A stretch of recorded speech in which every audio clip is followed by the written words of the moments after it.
বিজ্ঞান বলছে পৃথিবীর জমিন থেকে সূর্যের দূরত্ব রয়েছে। আল্লাহ বলেছেন বান্দা তোমরা শুনে রেখে দাও, আমি আল্লাহ তোমাদের জন্য জমিন বানিয়েছি, সূর্য বানিয়েছি, চন্দ্র বানিয়েছি, নক্ষত্র বানিয়েছি। বিজ্ঞানীরা রিসার্চ করলো এই জমিন থেকে সূর্যের দূরত্ব কতটা। আমি বলতে চাইছিলাম পৃথিবীতে জান্নাত মহান আল্লাহ আমাদের জন্য দেবে। জান্নাতে যখন যাওয়া হবে সবার শেষে যে মানুষটা জান্নাতে যাবে তার জন্য পৃথিবীর মতন 10 গুণ জায়গা দেওয়া হবে। প্রশ্ন রয়ে যায়, প্রশ্ন থেকে যায়, আপনারা প্রশ্ন করতে পারেন যে পৃথিবী যদি 1 বিঘা জমির মতন বড় হয়, জান্নাতে সবার শেষে গেলে 10 গুণ বেশি দিয়ে মানে 10 গুণ জায়গা দেওয়া হবে, কোথায় জায়গা পাবে? আল্লাহ বলেছেন বান্দারে আমি তোমাদের জন্য রশি পাঠালাম, এই রশিটা হলো আল কোরআন। এই কোরআনটার ভিতরে মহান আল্লাহ সব কিছু দিয়েছে। কোরআনে 6666টা আয়াত দিয়েছে, কোরআনে 3,23,672টা অক্ষর দিয়েছে। এই কোরআনের ভিতরে 30টা পারা, 114টা সূরা, 140টা থেকে নিয়ে এইভাবে 540টা রুকু দিয়েছে। আল্লাহ বলেছেন বান্দারে এই কোরআনটা হলো তোমাদের জন্য রশি। যে কথা বলতে চাইছিলাম, আব্দুল করিম এখন কুয়ায় পড়েছে, দেশের মানুষ ছুটে এলো করিমকে তোলার জন্য, রশি লাগিয়ে দিল। করিম ভাই রশিটা ধরো মজবুত করে, এখন তুমি ডাঙায় উঠবে, আমরা তোমাকে টেনে তুলবো। এখন আব্দুর রহিম বলল না না না, আমি রশি ধরবো না, উঠবো তাড়াতাড়ি, করিম যেই হোক না কেন। এখন আপনারা বলেন তো দেখি, যে ব্যক্তি পড়ে গেছে যদি রশি না ধরে উঠতে পারবে বলে মনে হয়? পারবে নাকি? যে পড়ে গেছে তার করণীয় হলো রশিটা ধরতে হবে। উপরে যারা রয়েছে বারবার বলছে রশিটা ধরো, ও বলছে না রশি ধরবো না। এরা বলছে রশি না ধরলে উঠতে পারবে না। বলল ঠিক আছে তাহলে রশিটা ধরি। একটা আঙুল দিয়ে আঁকড়ে ধরেছে, একটা আঙুল দিয়ে যখন ধরলো রশিটা টানলো, তার একটা ভারী রয়েছে 60-70 কেজি, একটা আঙুলের সম্ভব নয়। মানুষ বলল আব্দুল করিম ভাই ওই রশিটা দুটো আঙুল দিয়ে ধরো অন্তত। এই মানুষটা দুটো আঙুল দিয়ে ধরলো। ও ভাইরা বাবাজিরা, এখন ধরে না আব্দুল করিম একটা হাত দিয়ে রশি ধরেছে কিংবা দুটো হাত দিয়ে রশি ধরলো, মজবুত করে ধরেছে, উপর থেকে টান দিল আস্তে আস্তে। আব্দুল করিম উপরে পর্যন্ত পৌঁছেছে। আল্লাহ বলেছেন বান্দা শুনে রেখে দাও, আমি তোমাদের জন্য আল কোরআনটাকে রশি হিসেবে বানিয়ে দিয়েছি। পৃথিবীতে যে বা যারা কোরআনটাকে আঁকড়ে ধরবে, কোরআনটাকে মজবুত করে ধরে রাখবে, আমি আল্লাহ বলছি কিয়ামতের দিন হাসরের ময়দানে ওই কোরআনটা টান দেব রশির মতন করে। ওই কোরআনটা ধরা ব্যক্তিগুলো সেদিন আমার জান্নাত পর্যন্ত পৌঁছে যাবে। জোরে বলুন সুবহানাল্লাহ। ও ভাইরা বাবাজিরা, কোরআন ধরা মানে এটাই নয়, কোরআনটাকে হাতে করে ধরলেন এটা নয়। কোরআনটা ধরা মানে হলো ওই কোরআনে যা যা বলেছে মেনে নেওয়া। কোরআনে যেমন বলা হয়েছে ইন্নামা হাররামা আলাইকুমুল মাইতাতা ওয়াদ-দামা ওয়া লাহমাল খিনজির, আল্লাহ বলেছেন বান্দারে এই কোরআনে তোমাদের জন্য হারাম যেগুলো করা হয়েছে সেগুলো তোমরা হারাম বলে মেনে নাও, যেগুলো তোমার জন্য হালাল করা হয়েছে সেগুলো তোমরা মেনে নিয়ে নাও। আল্লাহ বলেছেন ইন্নাস সালাতা কানাত আলাল মুমিনিনা কিতাবাম মাওকুতা, আল্লাহ বলেছেন বান্দারে কোরআনের ভিতরে তোমাদের জন্য জানিয়ে দিলাম, তোমাদের জন্য নামাজটাকে সময়ের জন্য সময়ের মধ্যে ফরজ করে দিয়েছি, সময়ের মধ্যে তোমাদের কাছে পাঠিয়ে দিয়েছি। তোমরা নামাজগুলোকে আঁকড়ে ধরো। মসজিদে গেলে দেখা যায় হাইয়ালাস সালাহ আযান দিয়ে দেয়, হাইয়ালাল ফালাহ আযান বলে দেয়, এসো নামাজে, নামাজে কল্যাণ রয়েছে। ফজরের সময় বলে আসসালাতু খায়রুম মিনান নাওম, ঘুম অপেক্ষায় নামাজ উত্তম। মুসলমান তোমাদের ঘুমের থেকে নামাজটা প্রিয় পছন্দনীয়, কিন্তু মানুষ আরামের বিছানায় শুয়ে থাকে। মালিক প্রভু তোমাদের সারা রাত ঘুম পাড়িয়েছিলে। আল্লাহ বলেছেন বান্দারে ওয়াজআলনাল লাইলা লিবাসা, তোমাদের রাতটাকে আরামদায়ক বানিয়ে সারা রাত তোমাদের ঘুমের মধ্যে আরাম দিয়েছিলাম। ওয়াজআলনান নাহারা মাআশা, দিনকে বানিয়েছি রুজির জন্য। আর ঘুমিও না, উঠে যাও, 2 রাকাত ফরজ নামাজ আল্লাহ শুকর আদায় করে যে যার মতন কাজে বেরিয়ে যাও। আল্লাহ বলেছেন বান্দারে আরামের বিছানা ছেড়ে মসজিদে কিংবা বাড়িতে 2 রাকাত নামাজ আল্লাহর শুকর আদায় করে কাজে বেরিয়ে যাবে, ওই বান্দার জন্য আল্লাহ এবং তার রাসূল দুজনাই জিম্মাদার হয়। একবার জোরে জোরে বলুন সুবহানাল্লাহ। আমরা কিন্তু এগুলো মানি বলে মনে হয়, শীতের সময় দেখবেন মসজিদে ফজরের আজান হয়ে গেল, মাত্র কয়েকজন মানুষ নামাজ আদায় করে। বিশ্বনবীর কাছে সাহাবীরা বললেন, ও আল্লাহর নবী, আল্লাহর হাবিব, কাকে আমরা মুসলমান বলে চিনব? বিশ্বনবী আমার বললেন, মানু সাল্লাল্লাহু সালাতানা, যে বা যারা আমাদের মতন নামাজ পড়বে, ওয়াস্তাকবালা কিবলাতানা, যারা আমাদের কাবাকে কিবলা মনে করে 5 বার সিজদা দেবে, ওয়া আকালা জাবিহাতানা, যে বা যারা আমাদের জবাইকে তো হালাল গোশত ভক্ষণ করবে, ফাযালিকাল মুসলিম, তোমরা তাদের মুসলমান বলেছেন। একবার জোরে জোরে বলুন সুবহানাল্লাহ। হে ভাইরা, বাবাজিরা, যে কথা বলতে চাইছিলাম, মহান আল্লাহ রব্বুল আলামিন এই পৃথিবী থেকে কেমন করে আমাদেরকে ডাক দেবেন, কোরআনটা কেমন করে ধরবো লক্ষ্য করে দেখেন। আল্লাহ বলেছেন, বান্দা শুনে রেখে দাও, তোমাদের জন্য জান্নাত কোথায় বানাবো তোমরা লক্ষ্য করে দিয়ে দাও, লক্ষ্য করে দেখো। কারণ জমিনটা 1 বিঘার মতন জায়গা, এখানে যদি 10 বিঘার মতন জায়গা দেওয়া হবে, ঠেলেও বার করা হবে না এবং তাকে লম্বা করলেও দেখা যাবে না। আল্লাহ বলেছেন, বাংলা তবে শুনে রেখে দাও। তাফসীর রুহুল বায়ানের ভিতরে এসেছে, আল্লাহ রাব্বুল আলামিন এই পৃথিবী থেকে সূর্যের একটা দূরত্ব দিয়েছে। যারা বিজ্ঞান নিয়ে পড়াশোনা করেছে, স্কুল কলেজে ইউনিভার্সিটি পড়েছে, তারা বলতে পারবে, সকাল হলে দেখবেন সূর্য আকাশে উঠে যায়। ওই সূর্য থেকে পৃথিবীতে আলো পৌঁছাতে মাত্র 9 মিনিট সময় লাগে। ঠিক বললাম না ভুল বললাম? এই 9 মিনিট সময়ের মধ্যে আলো এই জমিন পর্যন্ত পৌঁছে যায়। একবার ভালো করে ভাবুন, আলোর গতিবেগটা তাহলে কত হতে পারে?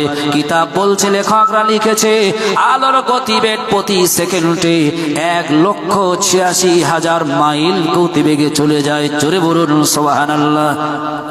রাতের বেলা যখন লাইট মারবেন, দেখবেন লাইটের গতিবেগটা চোখের পলক ফেলতে দেবে না, অনেক দূর পৌঁছে যাবে। লেখকরা লিখেছেন, বিজ্ঞান বলছে লাইটের গতিবেগ হলো প্রতি সেকেন্ডে 1,86,000 মাইল চলে যায়। তাহলে জমিন থেকে সূর্যের আলো পড়তে যদি 8 মিনিট কিংবা 9 মিনিট সময় লাগে, তাহলে কত দূরত্ব মানুষ মনে করছে তাহলে এত দূরে সূর্য রয়েছে। সূর্য আমরা যখন দেখি, দেখবেন সামান্য একটা থালার মতন দেখায়। ঠিক বললাম না ভুল বললাম? এই জমিন যত বড় বিরাট, এই জমিনে ইন্দোনেশিয়া আছে, জমিনে চীন, Japan, German, Russia, Thailand, Holland, সারা দেশ রয়েছে। একটা নয়, দুটো নয়, 276টা দেশ বর্তমান পৃথিবীতে। এই দেশ ছাড়া কত যে সমুদ্র রয়েছে তা বিজ্ঞানীর চোখের দৃষ্টির অগোচর রয়েছে। এই গোটা পৃথিবীর থেকে কিতাব বলছে, বিজ্ঞানীরা বলেছে, সূর্যের আয়তন হলো আরো অনেক বেশি। কত বেশি? লক্ষ লক্ষ গুণ বড়। একবার জোরে বলুন সুবহানাল্লাহ। সেটা কত বড়? বিজ্ঞান বলছে এই পৃথিবীর থেকে 13 লক্ষ গুণ বড় সূর্যের আয়তন। একবার জোরে হবে না সুবহানাল্লাহ? কত গুণ বড় বলেছি মনে রাখবেন? 13 লক্ষ গুণ বড় পৃথিবীর থেকে সূর্য। তাহলে সূর্য যখন আলো দেয়, আমরা দেখি মাত্র থালার মতন তার চেহারা। 13 লক্ষ গুণ বড় সূর্য জমিন থেকে। বিজ্ঞানীরা রিসার্চ করছে যে এই সূর্যের উপরে কি আছে দেখা যাক। বাইরে বাবাজিরা, বিজ্ঞানের রিসার্চ করতে লাগলো। নাসা বিজ্ঞানী তারা দেখেছে সূর্যের উপরে মিটি মিটি করে রাতের অন্ধকারে চন্দ্র জ্বলে, তারা ফুটে ওঠে। বিজ্ঞান রিসার্চ করলো তারা কোথায় আছে, মিটি মিটি করে জ্বলছে, দেখতে হবে। বাইরে বাবাজিরা, বিজ্ঞানীরা রিসার্চ করতে গিয়ে দেখেছে ওই আকাশের নক্ষত্রগুলো সূর্য থেকে 1 কিলোমিটার নয়, 2 কিলোমিটার নয়, সূর্য থেকে পৃথিবীর সূর্য থেকে ওই নক্ষত্রের দূরত্ব হলো লক্ষ লক্ষ লক্ষ লক্ষ মাইল আরো দূরে রয়েছে। জোরে বলুন সুবহানাল্লাহ। এই নক্ষত্র কতটা দূরত্ব ভালো করে পরীক্ষা করার জন্য তারা একটা মাত্র নক্ষত্র সন্ধান পেয়েছে। কিতাব বলা হয়েছে, তাফসীরে রুহুল বায়ানের ভিতরে এসেছে, একটা নক্ষত্র তারা পেয়েছে, তার নাম হলো প্রক্সিমা সেন্টারি। এই নক্ষত্র তারা ভালো করে দেখেছে, তাছাড়া কোনো নক্ষত্র সন্ধান পায়নি।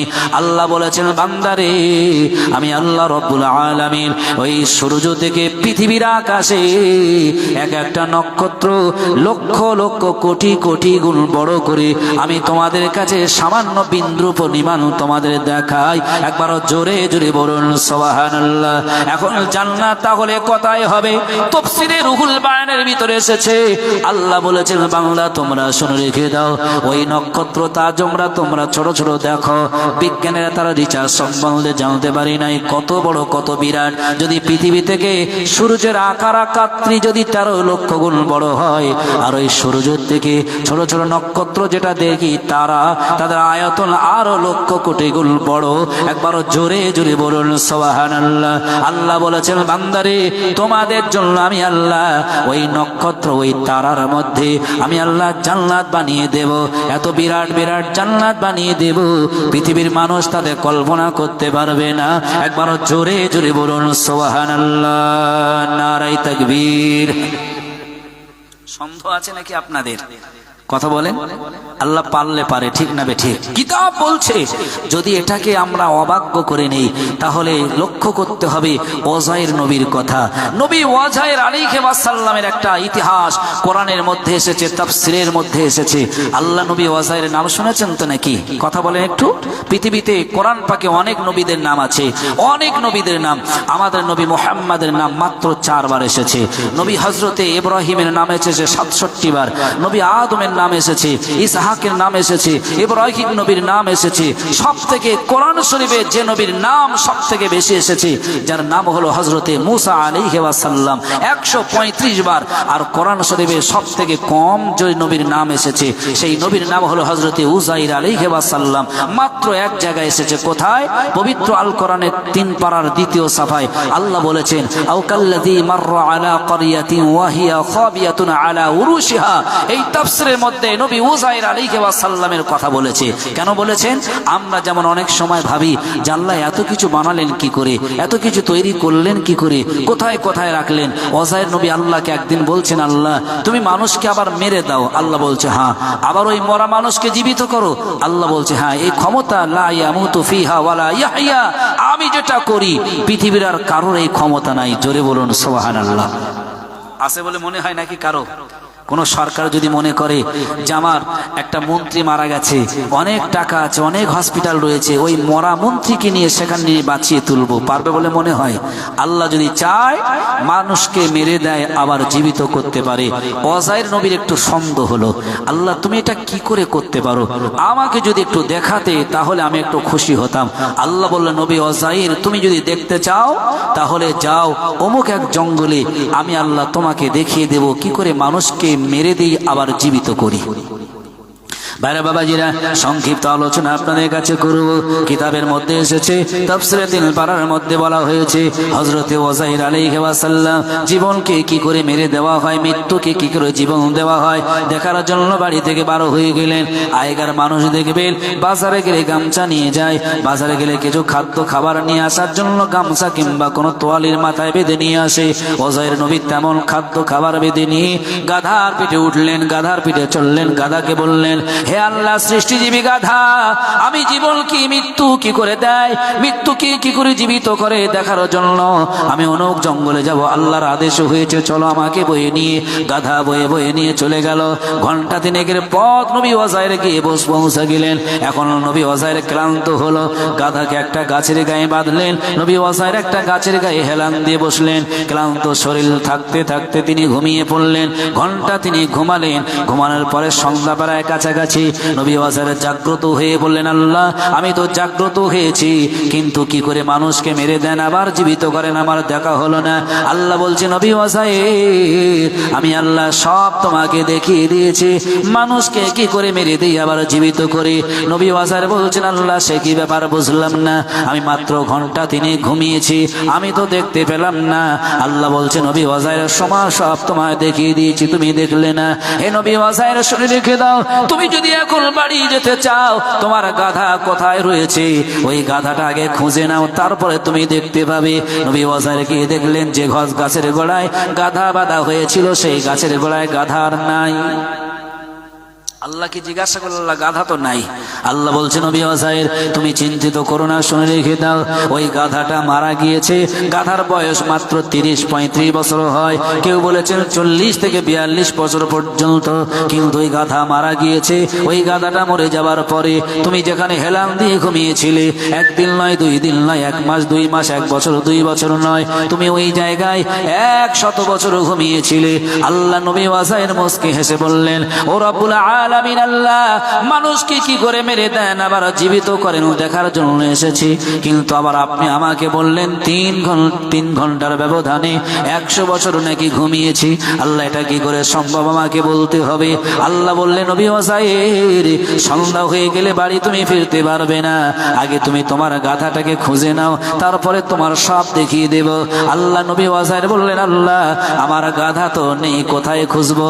আল্লাহ বললেন নবী ওয়াজাইর তুমি লক্ষ্য করো তোমার গাধাটা ওই জায়গায় মারা গিয়েছিল। আমি আল্লাহ 100 বছরে কত সাইক্লোন দিয়েছি, কত ঝড় দিয়েছি, কত ঝড় সাইক্লোনে কত ধুলো বালি উড়ে উড়ে তোমার গাধার পিঠে উড়ে পড়েছিল, তোমার গাধা মারা গিয়েছিল। ওই গাধার গোশত মাংস সব কিন্তু শেষ হয়ে হাড় হাড্ডি পর্যন্ত ওই মাটির নিচে পুঁতে রয়েছে। নবী ওয়াজাইর তুমি যদি সত্যকারে দেখতে চাও ওই জায়গার মাটিটা খুঁড়ে হাড় হাড্ডি বার করো। নবী ওয়াজাইর তাই করলেন। আল্লাহ বললেন নবী ওয়াজাইর তুমি হাড় হাড্ডি নিয়ে শুধু বলো কুম বিইজনিল্লাহ ইয়া আইয়ুহাল হিমার, হে আমার গাধারে আল্লাহর হুকুমে তুমি জীবিত হয়ে যাও। আল্লাহ নবী ওয়াজাইর হাড় হাড্ডি তুললেন, তুলে বললেন কুম বিইজনিল্লাহ ইয়া আইয়ুহাল হিমার, হে আমার গাধা তুমি আল্লাহর হুকুমে জীবিত হয়ে যাও। জোরে বলুন সুবহানাল্লাহ। হাড় হাড্ডি নিয়ে নবী ওয়াজাইর যেই না বলেছে পূর্বে যেমন গাধা ছিল ঠিক তেমন গাধা হয়ে গেল। আল্লাহ বললেন নবী ওয়াজাইর ভালো করে দেখে নাও গাধাটা তোমার না অন্য কারো। নবী ওয়াজাইর বলছেন আল্লাহ গাধা আমার, কিন্তু আমার তো বিশ্বাস হয় না, কারণ আপনি আমার দেখিয়েছেন কিভাবে মেরে দেন আবার কি করে জীবিত করেন, কারণ গাধা ছিল মরে হাড় হাড্ডি থেকে জীবিত দেখলাম, কিন্তু 100 বছর ঘুমিয়েছে এটা মানা তো সম্ভব নয়। আল্লাহ বলছেন নবী ওয়াজাইর তুমি যদি দেখতে চাও তুমি তোমার বাড়ির দিকে রওনা হও, আমি আল্লাহ বলছি অবশ্যই তুমি জানতে পারবে। জোরে বলুন সুবহানাল্লাহ। আল্লাহ পারলে পারে না কি কথা বলেন, কারণ মানুষ আজকে সে আল্লাহ সম্বন্ধে আমরা এখনো বিশ্বাসযোগ্য হতে পারিনি। যদি সত্যকারে আল্লাহকে বিশ্বাস করতাম আমার মনে হয় কোন মোমেন মুসলমান নামাজ ভোলা হয়ে থাকতাম না, ইমানদার হয়ে যদি সত্যকারে থাকতাম। আল্লাহ কোরআনে বলেছেন ইন্নামাল মুমিনুনা আল্লাযীনা ইযা যুকিরাল্লাহ, যেখানে কোরআনের কথা হয় হাদিসের কথা হয় মানুষের ঈমান থাকলে আল্লাহ ওয়ালা হলে বাড়িতে রাস্তাঘাট সব জায়গা ছেড়ে এই জায়গা আসার জন্য দেওয়ানা হয়ে যেত, পাগল হয়ে যেত। যাই হোক এবারে নবী ওয়াজাইর বাড়ির দিকে রওনা দিচ্ছে, গাধার পিঠে উঠলেন বাড়ির দিকে যাচ্ছেন। এখন আপনারা বলেন যদি কেউ এই গ্রাম থেকে বাইরে কাজে যায় কিংবা কোনো সফরে যায় 10 বছর কিংবা 20 বছর কিংবা 50 বছর যদি পরে এই গ্রামে আসে সব কি ওলট পালট দেখবে না একই রকম থাকবে? কিছু ওলটপালট হবে না? নবী ওয়াজাইর 100 বছর পরে এসেছেন, মাটির রাস্তাগুলো পাকা, পাকা বাড়িগুলো পাথরে, সব যেন ওলটপালট হয়েছে। নবী ওয়াজাইর চিনতে পারছে না যে তার বাড়িটা কোথায়। বাইরে বাবাজিরা আল্লাহ নবী ওয়াজাইর আলাইহি ওয়াসাল্লাম আল্লাহকে ডেকে বললেন আল্লাহ আমি নিজে তো আমার বাড়ি চিনতে পারছি না। আল্লাহ বললেন নবী ওয়াজাইর শুনে রেখে দাও, তুমি চিনবে কি করে? 100 বছর তুমি ওখানে ঘুমিয়েছিলে, এই 100 বছর ঘুমানোর পরে আমার যত সৃষ্টি জীব ছিল পৃথিবীতে অনেকের মৃত্যু হয়েছে, অনেক কাঁচা রাস্তা পাকা হয়েছে, মানুষ পরিবর্তন হয়েছে। হে নবী ওয়াজাইর তোমার সন্তান তোমার বিবি বাচ্চা সহ এইরকম তারা বয়স হতে লেগেছে। নবী ওয়াজাইর তুমি 100 বছর ঘুমিয়েছিলে। আল্লাহ নবী ওয়াজাইর বলছেন আল্লাহ আমি সব কিছু মানছি, কিন্তু আমি আমার বাড়ি ঠিক করব কি করে, কার কাছে জিজ্ঞাসা করব? আল্লাহ বললেন নবী ওয়াজাইর দেরি করো না, তুমি যখন রাস্তায় যাবে কোনো ব্যক্তির সঙ্গে দেখা হলে জিজ্ঞাসা করবে যে এই জমি ওয়াজাইর যাচ্ছেন। এক যুবকের সঙ্গে দেখা হলো, যুবককে বললেন যুবক রে সত্য কথা বলবে এই জায়গায় নবী ওয়াজাইর বাড়ি কোথায় ছিল? যুবক ছেলে বললেন শুনে রেখে দাও নবী ওয়াজাইর আলাইহি ওয়াসাল্লাম 1 বছর নয় 2 বছর নয় 100 বছর আগে পৃথিবী থেকে চলে গেছে। নবী ওয়াজাইর যদি দেখতে চাও তার বাড়ি রয়েছে, যদি যাও সামনে যে প্রাচীর বিশিষ্ট ঘর ওটাই হলো নবী ওয়াজাইরের। জোরে বলুন সুবহানাল্লাহ। যেই বলছে 100 বছর আগে নবী ওয়াজাইর মারা গেছে, নবী ওয়াজাইর শুনে অবাক, আল্লাহ ব্যাপারটা কি? তাহলে আমি কি 100 বছর ঘুমিয়েছি? আল্লাহ বলছে হ্যাঁ নবী ওয়াজাইর শোনো তুমি 100 বছর ঘুমিয়েছে, যাও বাড়িতে গেলে আরো প্রমাণ পেয়ে যাবে। ভাইরা বাবাজিরা আল্লাহ নবী ওয়াজাইরে চলে যাচ্ছেন, বাড়িতে প্রাচীরের কাছ থেকে ডাক দিল কেউ কি বাড়ি আসো নাকি? একটা 120 বছরের ছেলে বারো হয়ে বলল কে ডাকছো বাবা, কি হয়েছে বলো? নবী ওয়াজাইরের বয়স তখন 30 বছরের কাছাকাছি। 30 বছরের ছেলেকে 120 বছরের ছেলে বলছে কি হয়েছে বলো। উনি বার থেকে বাইরে বার হলেন। নবী ওয়াজার বলছেন, বেটা আমাকে তুমি চিনবে কিনা জানি না, আমি হলাম সেই নবী ওয়াজাইর আলাইহি ওয়াসাল্লাম। ছেলেটা তখন বলল, 120 বছরের মানুষটা বলল, এটা সম্ভব নয়, আমার আব্বা ছিল ওয়াজাইর, আজ থেকে 100 বছর আগে মারা গেছে, আমার বয়স হলো 120, আমি ওয়াজাইর নবীর ছেলে, এটা কি করে মেনে নেওয়া সম্ভব? না না না, আমি আপনাকে মানতে চাই না। আল্লাহ নবী ওয়াজাইরের চিন্তায় পড়ে গেল, তাহলে আমার সন্তান আমাকে মানবে না। ও রব্বুল আলামিন, আমি বিশ্বাস করি মনে হয় আপনি আমাকে 100 বছর ঘুম পাড়িয়েছিলেন, কিন্তু আমার একটাই অনুরোধ আপনার কাছে, ওগো মালিক আল্লাহ, আমাকে আমার বিয়ে বাচ্চার কাছে আবার প্রমাণিত করে দিয়ে দাও। আল্লাহ বলছে, নবী ওয়াজাইর দেরি করো না, তোমার সন্তানকে বলো তার মাকে ডেকে দিতে, অতএব তোমার স্ত্রীর সঙ্গে তুমি কথা বলো। নবী ওয়াজাইর আলাইহি ওয়াসাল্লাম বললেন, হে আমার স্পর্শ, হে আমার ছেলে, তুমি তোমার মাকে একটু ডেকে দিয়ে দাও। 120 বছরের বৃদ্ধ বাবাজি, তিনি তার মাকে ডাকছিল। 135 বছরের কাছাকাছি মায়ের হাত ধরে বাইরে আনলেন। মা জননী, একটা যুবক ছেলে 30 বছরের কাছাকাছি আপনাকে ডাকছে, আপনার সঙ্গে কথা বলবো। ওই 135 বছরের বৃদ্ধ মানুষটা বাইরে এসে বলল, খোকা কিছু বলবে নাকি আমার সঙ্গে? 135 বছরের বৃদ্ধা খোকা বলছে কাকে? প্রাণের স্বামীকে, ঠিক না বেঠিক? নবী ওয়াজাইর অবাক হয়ে গেল, হায়রে আল্লাহ, আমার স্ত্রী আমাকে খোকা বলছে। আল্লাহ বলছে, হে নবী ওয়াজাইর, চিন্তা করো না, তোমাকে ঠিক প্রমাণ করিয়ে দেব। তুমি তোমার স্ত্রীর সঙ্গে বলো, তোমার বিয়ের সঙ্গে কোথায় গিয়েছিলে, বিয়ে হওয়ার পরে তোমার শ্বশুরের পরিচয় কি, তোমার বাপের পরিচয় কি, সব শোনাও। নবী ওয়াজাইর সব যখন বললেন, 130 বছরের বৃদ্ধ মহিলা সহ 120 বছরের ছেলে বললেন, তাহলে এটাই ঠিক, কারণ আমার স্বামী আজ থেকে 100 বছর আগে মৃত্যুকে কি করে জীবিত করে আর জীবিতটাকে মৃত্যু কি করে দেয় দেখার জন্য অমুক জঙ্গলে গিয়েছিল। আর নবী ওয়াজাইর বলছেন, আমি হলাম সেই ওয়াজাইর, সেখানে আল্লাহ 100 বছর আমাকে ঘুম পাড়িয়ে রেখেছে। একবার জোরে বলুন সুবহানাল্লাহ। বাইরে বাবাজিরা, তাই যেটা বলার জন্য এত দূর চলে এসেছি, আল্লাহ পৃথিবীতে সব নিদর্শন সব কিছু বানিয়েছে কেবল বান্দাদের জন্য। তাই আল্লাহ নবী সাল্লাল্লাহু আলাইহি ওয়াসাল্লাম বললেন, এই পৃথিবীর মানুষ তোমরা শুনে রেখে দাও, এই পৃথিবীর নিয়ামত তোমরা নেবে, পৃথিবীর সূর্য, পৃথিবীর চন্দ্র, পৃথিবীর অক্সিজেন সব তোমরা নেবে। নেওয়ার পরে তো একটাই দায়িত্ব তোমাদের থাকবে, আল্লাহ পাকের হুকুম তোমরা মানবে। কারণ আমরা পৃথিবীতে আজকে দেখেছি আমাদের প্রত্যেকের কাছে, প্রত্যেকের পকেটে, প্রত্যেকের বাড়ি কম বেশি অ্যান্ড্রয়েড মোবাইল রয়েছে, ঠিক বললাম না ভুল বললাম?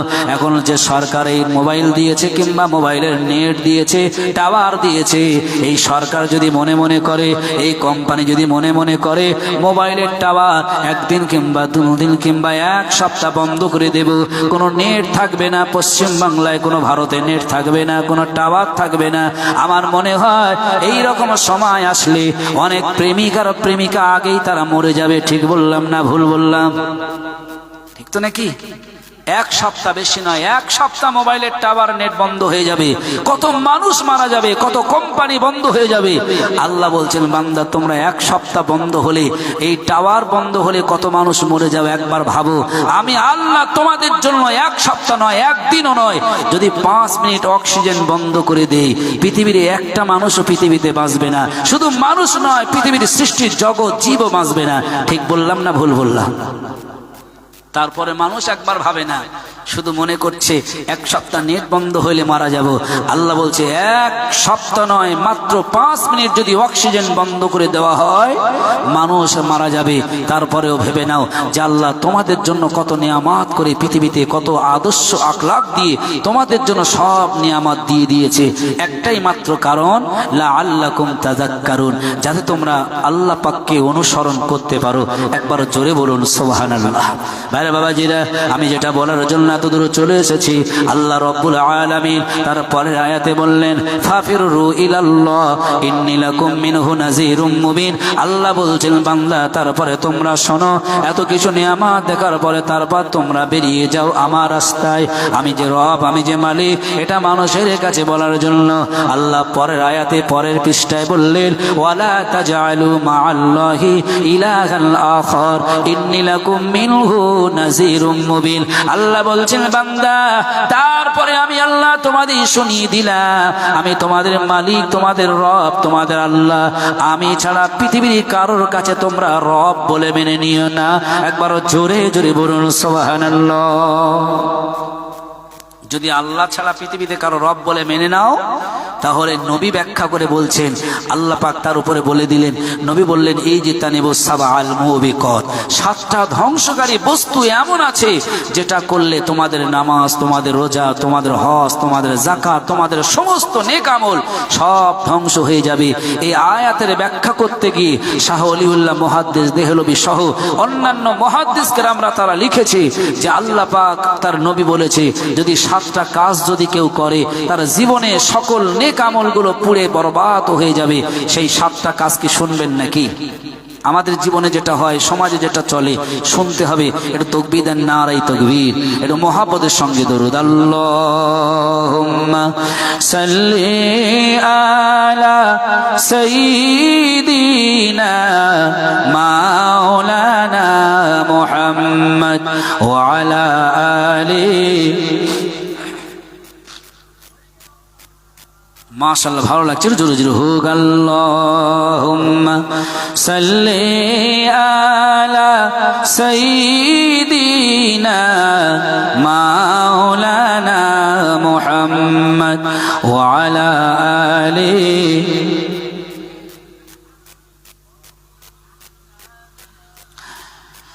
আসুক না যত বাধা যত জোরে সাইক্রোল তবু রসুলের পথে মোরা চলবো এ জীবন বাজি রেখে দিনের নিশান মোরা বাংলার আকাশে উড়াবো আসুক না যত বাধা যত জোরে সাইক্রোল তবু কোরআনের পথে মোরা চলবো এ জীবন বাজি রেখে দিনের নিশান মোরা বাংলার আকাশে উড়াবো মোরা কামানের মুখোমুখি দাঁড়িয়ে মোরা কামানের মুখোমুখি দাঁড়িয়ে আল্লাহু আকবার বলবো আসুক না যত বাধা যত জোরে সাইক্লোন তবু রসুলের পথে মোরা চলবো এ জীবন বাজি রেখে দিনের নিশান মোরা বাংলার আকাশে উড়াবো কলিমায়ে শাহাদাতি জপে জপে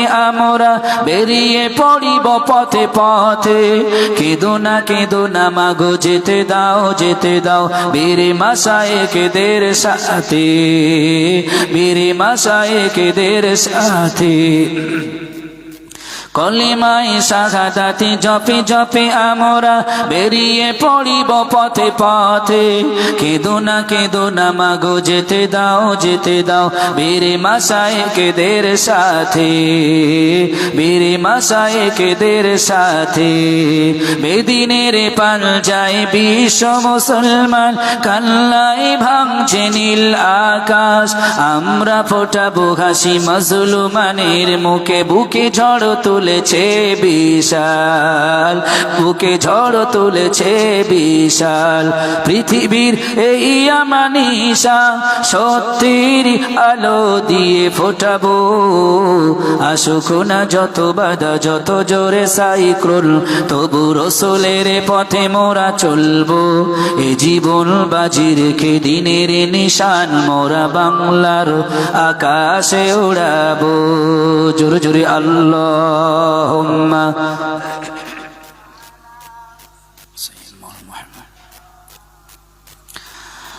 وعلى آل سيدنا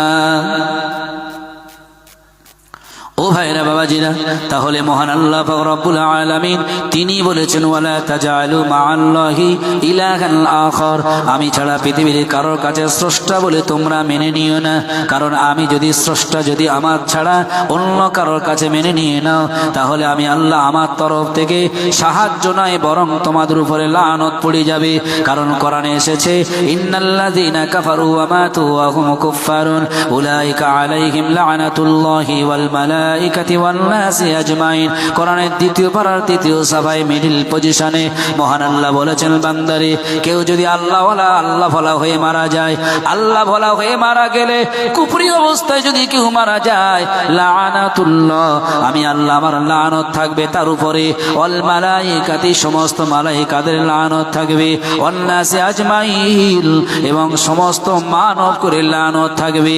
তাহলে আমাদের করতে হবে কি? আল্লাহ আমাদের রব, আল্লাহ আমাদের মালিক, যে হুকুমটা মানলে আল্লাহ মানা হয়, মালিক মানা হয়, সেই হুকুমটা আমাদের মানতে হবে। সেই হুকুমটা কি বলবো সময় হলে?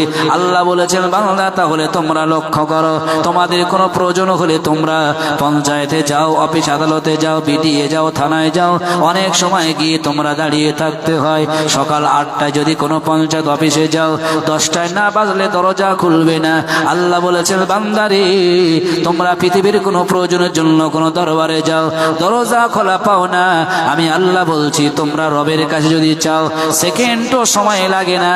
রাতের গভীরেও চাইলেও দরজা খোলা, দিনের আলোতে চাইলেও দরজা খোলা, সকালে বললে সন্ধ্যা বললে যখন ডাকবে, আমি আল্লাহ আমার দরজা তোমাদের জন্য খোলা রয়েছে।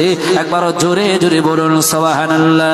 কিন্তু মানুষ বিপদে পড়ে যায়, মুসিবতে পড়ে যায়, রোগে শোকে কষ্টে পড়ে যায়। অনেক মানুষ বিভিন্ন মাওলানা, বিভিন্ন হুজুরের কাছে গিয়ে বলে, হুজুর তাবিজ দেন, কষ্ট করে কাজ করি কিন্তু রুজিতে বরকত হয় না, বলে না।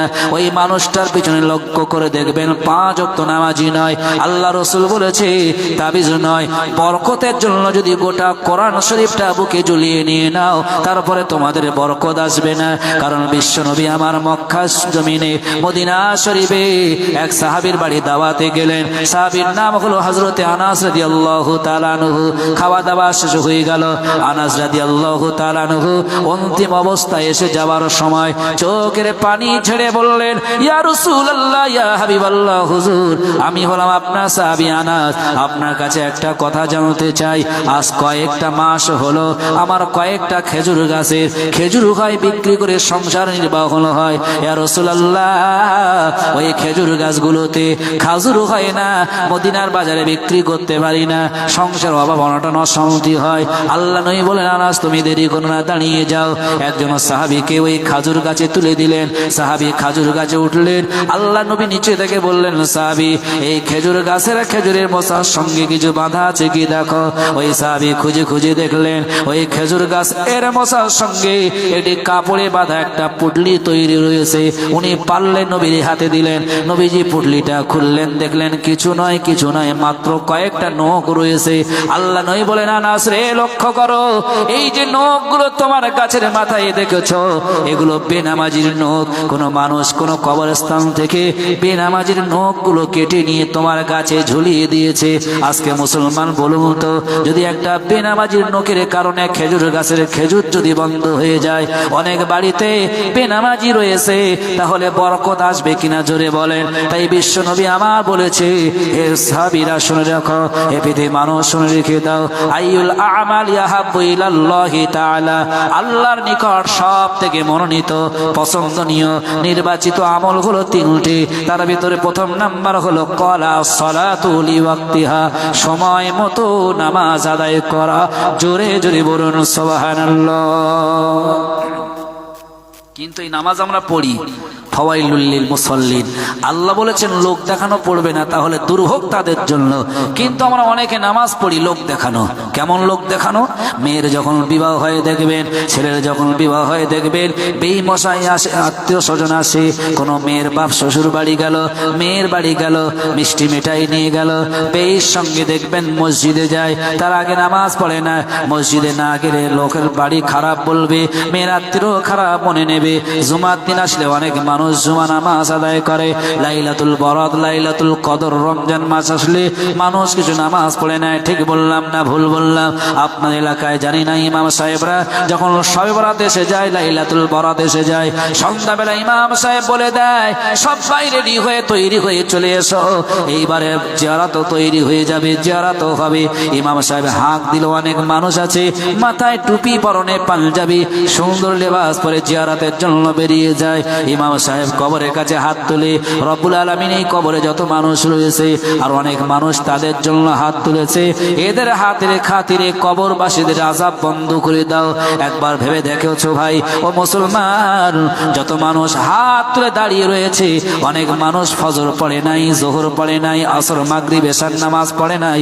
এই সব মানুষগুলো যদি কবরের কাছে গিয়ে হাত তোলে, আপনার জ্ঞানী মানুষ বলতে পারবেন একজন এই গ্রামের চোর মাত্র 10,000 টাকা চুরি করেছে, তাকে যদি জেলখানায় বন্দী করা হয়, আর 5 লক্ষ টাকার চোর সে যদি মনে মনে করে ওর জেলখানা থেকে ছাড়িয়ে নিয়ে আসবো, যে ছাড়ানো যাচ্ছে ছাড়াতে যাবে, তারা কিন্তু 10-20টা কেস রয়েছে, পুলিশ দেখলে ধরবে।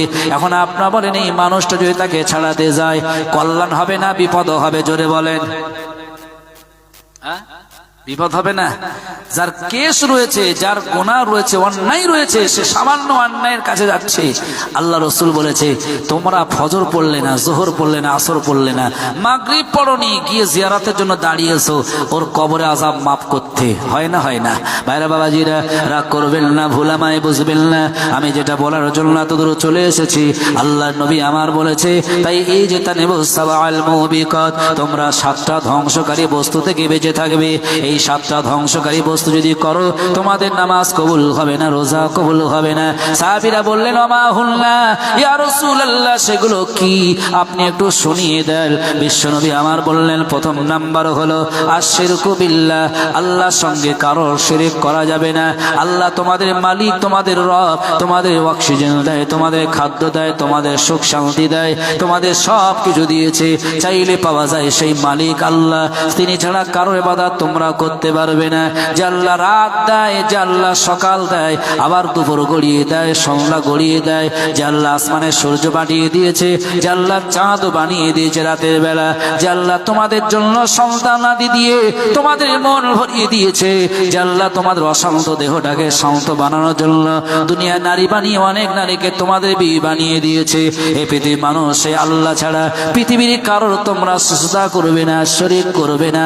আল্লাহ নবী বললেন দ্বিতীয় নম্বর হলো ওয়াসসিহরু, তোমরা জাদু করবে না।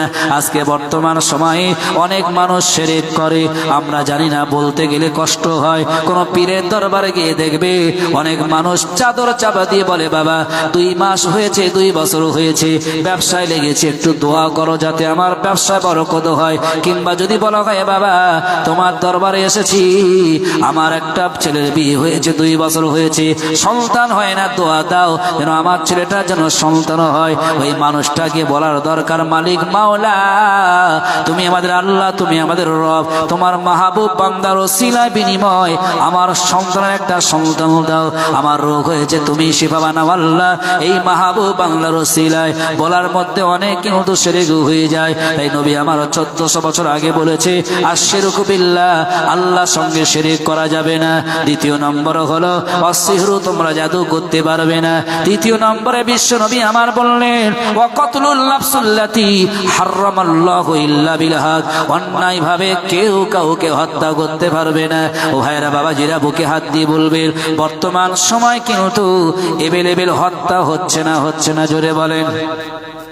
হচ্ছে তো নাকি? কেউ যদি মনে করে হত্যা করার পরে শেষ বয়সে 10টা মসজিদ বানাবো, 5টা মাদ্রাসা বানাবো, 5 বার হজে যাব, দান করব, সব করব, এই গুনাহ কি মাফ হয় বলে মনে হয়? কিয়ামতের দিনে এই মানুষটা হাসরের ময়দানে দাঁড়িয়ে যাবে, আল্লাহকে বলবে আল্লাহ অনেক নেকির বোঝা পাহাড় নিয়ে দাঁড়িয়েছে, আমার জান্নাত দাও। আল্লাহ বলছে একটুখানি দাঁড়াও। হাসরের ময়দানে চিল্লে বলে দেবে বান্দারে এই মানুষটার বিপক্ষে তোমাদের কোনো কি সাক্ষ্য দেওয়ার আছে? অনেক মানুষ দাঁড়িয়ে বলবে আল্লাহ আমার ঘর ভেঙেছে, বাড়ি ভেঙেছে, অন্যায়ভাবে আমার জিনিস লুট করেছে, আমার উপর অত্যাচার, আমার উপরে জুলুম করেছে, আমার পিতাকে হত্যা করেছে, সন্তানাদের কষ্ট দিয়ে ভাই ভাইয়ের বিপক্ষে দাঁড়াবে, পাড়া প্রতিবেশী যদি কারোর বিপক্ষে সেদিন দাঁড়িয়ে যায়, আল্লাহর কসম হাসরের ময়দানে ওই বান্দার সমস্ত নেক আমলগুলো দিতে দিতে দিতে দিতে দিতে দিতে শূন্য বানিয়ে জাহান্নামের দিকে পাঠিয়ে দেবে। আল্লাহ বলেছেন বান্দারে কখনো তোমরা বান্দার কাছে অন্যায় করবে না, ভুল করবে না। বিশ্বনবী আমার তাই বললেন ওয়া কতলুন নাফসুল্লাতী হারামাল্লাহু ইল্লা বিল হক। লক্ষ্য করেন মুসলমানেরা, বলা বহুল্য নবী আমার বলেছে কোন মানুষ যদি কাবা শরীফটাকে ভেঙে দিয়ে আসে, যতটা অন্যায়, যতটা গুনাহ, যতটা পাপ হবে, ওই মানুষটা যদি আবার সঙ্গে সঙ্গে আল্লাহর কোন বান্দাকে যদি হত্যা করে দেয়, কাবা ভাঙার থেকে বান্দাকে হত্যা করার গুনাহ কিন্তু বেশি হয়ে যাবে। অতএব না না না, মানুষ মানুষকে কখনোই হত্যা করতে পারে না। আজকে সামান্য দুনিয়ার জন্য কত মানুষকে হত্যা করেছে। কিয়ামতের দিন ইসরাফিল আলাইহিস সালাম যখন সিংহায় ফুঁক দেবে পৃথিবীর বাড়ি গাড়ি পাহাড় পর্বত নদী নালা সব কিন্তু বিলীন হয়ে যাবে। আল কারিয়া তুমাল কারিয়া, এই সূরার মধ্যে তাফসীরে বলা হয়েছে ওয়াতাকুনুল জিবালু কাল ইহনিল মানফুস, এই মানুষগুলো সেদিন বিক্ষিপ্ত প্রকার নাই হয়ে যাবে। সেদিন কিন্তু ওই পাহাড়গুলো পর্বতগুলো সব পশমের নাই উঠতে থাকবে। ও ভাইয়েরা বাবাজিরা, ওই কঠিন মুসিবতের দিন এই জমিনগুলো সব ফেটে যাবে, কবর উন্মুক্ত হয়ে যাবে। যত কবর আদম থেকে ঈসা রুহুল্লাহ পর্যন্ত হবে, এই কবরে মানুষ সেদিন অতীত হয়ে যাবে। সোনা দানা যা কিছু ছিল পৃথিবীর জমিনের তলায় সব কিছু উগড়ে দেবে। কত সোনা, কত রূপো, কত হীরা মণি মুক্তা সব সেদিন মানুষ দেখবে। আর সবাই বলবে, হায় রে, সামান্য দুনিয়ার সম্পদের জন্য মারামারি করেছে, কাটাকাটি করেছে, খুনোখুনি করেছে, কত হিংসে বিদ্বেষ করেছে। আজ এত সম্পদ, এত টাকা পয়সা নেওয়ার মানুষ হয় না। ও ভাইরা বাবাজিরা, সেই মুসিবতের দিনের কথা লক্ষ্য করতে হবে। তাই সাহাবীরা আবার বললেন, ওমা হুলনা ইয়া রাসূলুল্লাহ, তারপরে কি বলে দেন? আমার আপনার নই বললেন চতুর্থ নম্বর হলো ওয়া আকমালু মালিল ইয়াতীম, এতিমের মালগুলো তোমরা ধ্বংস করবে না। বর্তমানে কিন্তু আমার মনে হয় এতিমের মালগুলো বিভিন্ন কায়দার লন্ডন হচ্ছে, ঠিক না বেঠিক? বর্তমান সময় চলছে, বলা বহুল্য, আপনার জ্ঞানী মানুষ পাড়ায় পাড়ায়ও দেখছেন, খুলে বলারও প্রয়োজন নেই। এতিমদের সম্পদ যারা খায়, কোরআন এসেছে আগুনের কুণ্ডলি খেলে যেমন হয়, তার থেকে আরো মহামারী কঠিন তাদের অবস্থা করানো হবে।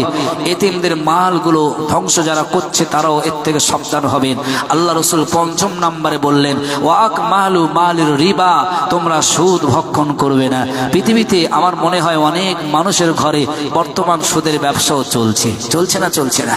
এখন কোন মানুষ যদি নামাজি হয়ে যায়, 5 ওয়াক্ত নামাজ পড়ে, বাড়িতে গেল, যে বৌমা রান্না করেছে সেই বৌমা কিন্তু মাসে একবার, সপ্তাহে একবার অন্তত সেই জায়গায় গিয়ে বসে, যে জায়গায় বসা শরীয়ত নিষিদ্ধ করেছে। এরকম সমাজ আপনাদের দিকে আছে না নাই? হ্যাঁ, বাপরে বাপ, সব জায়গা ছড়েছে।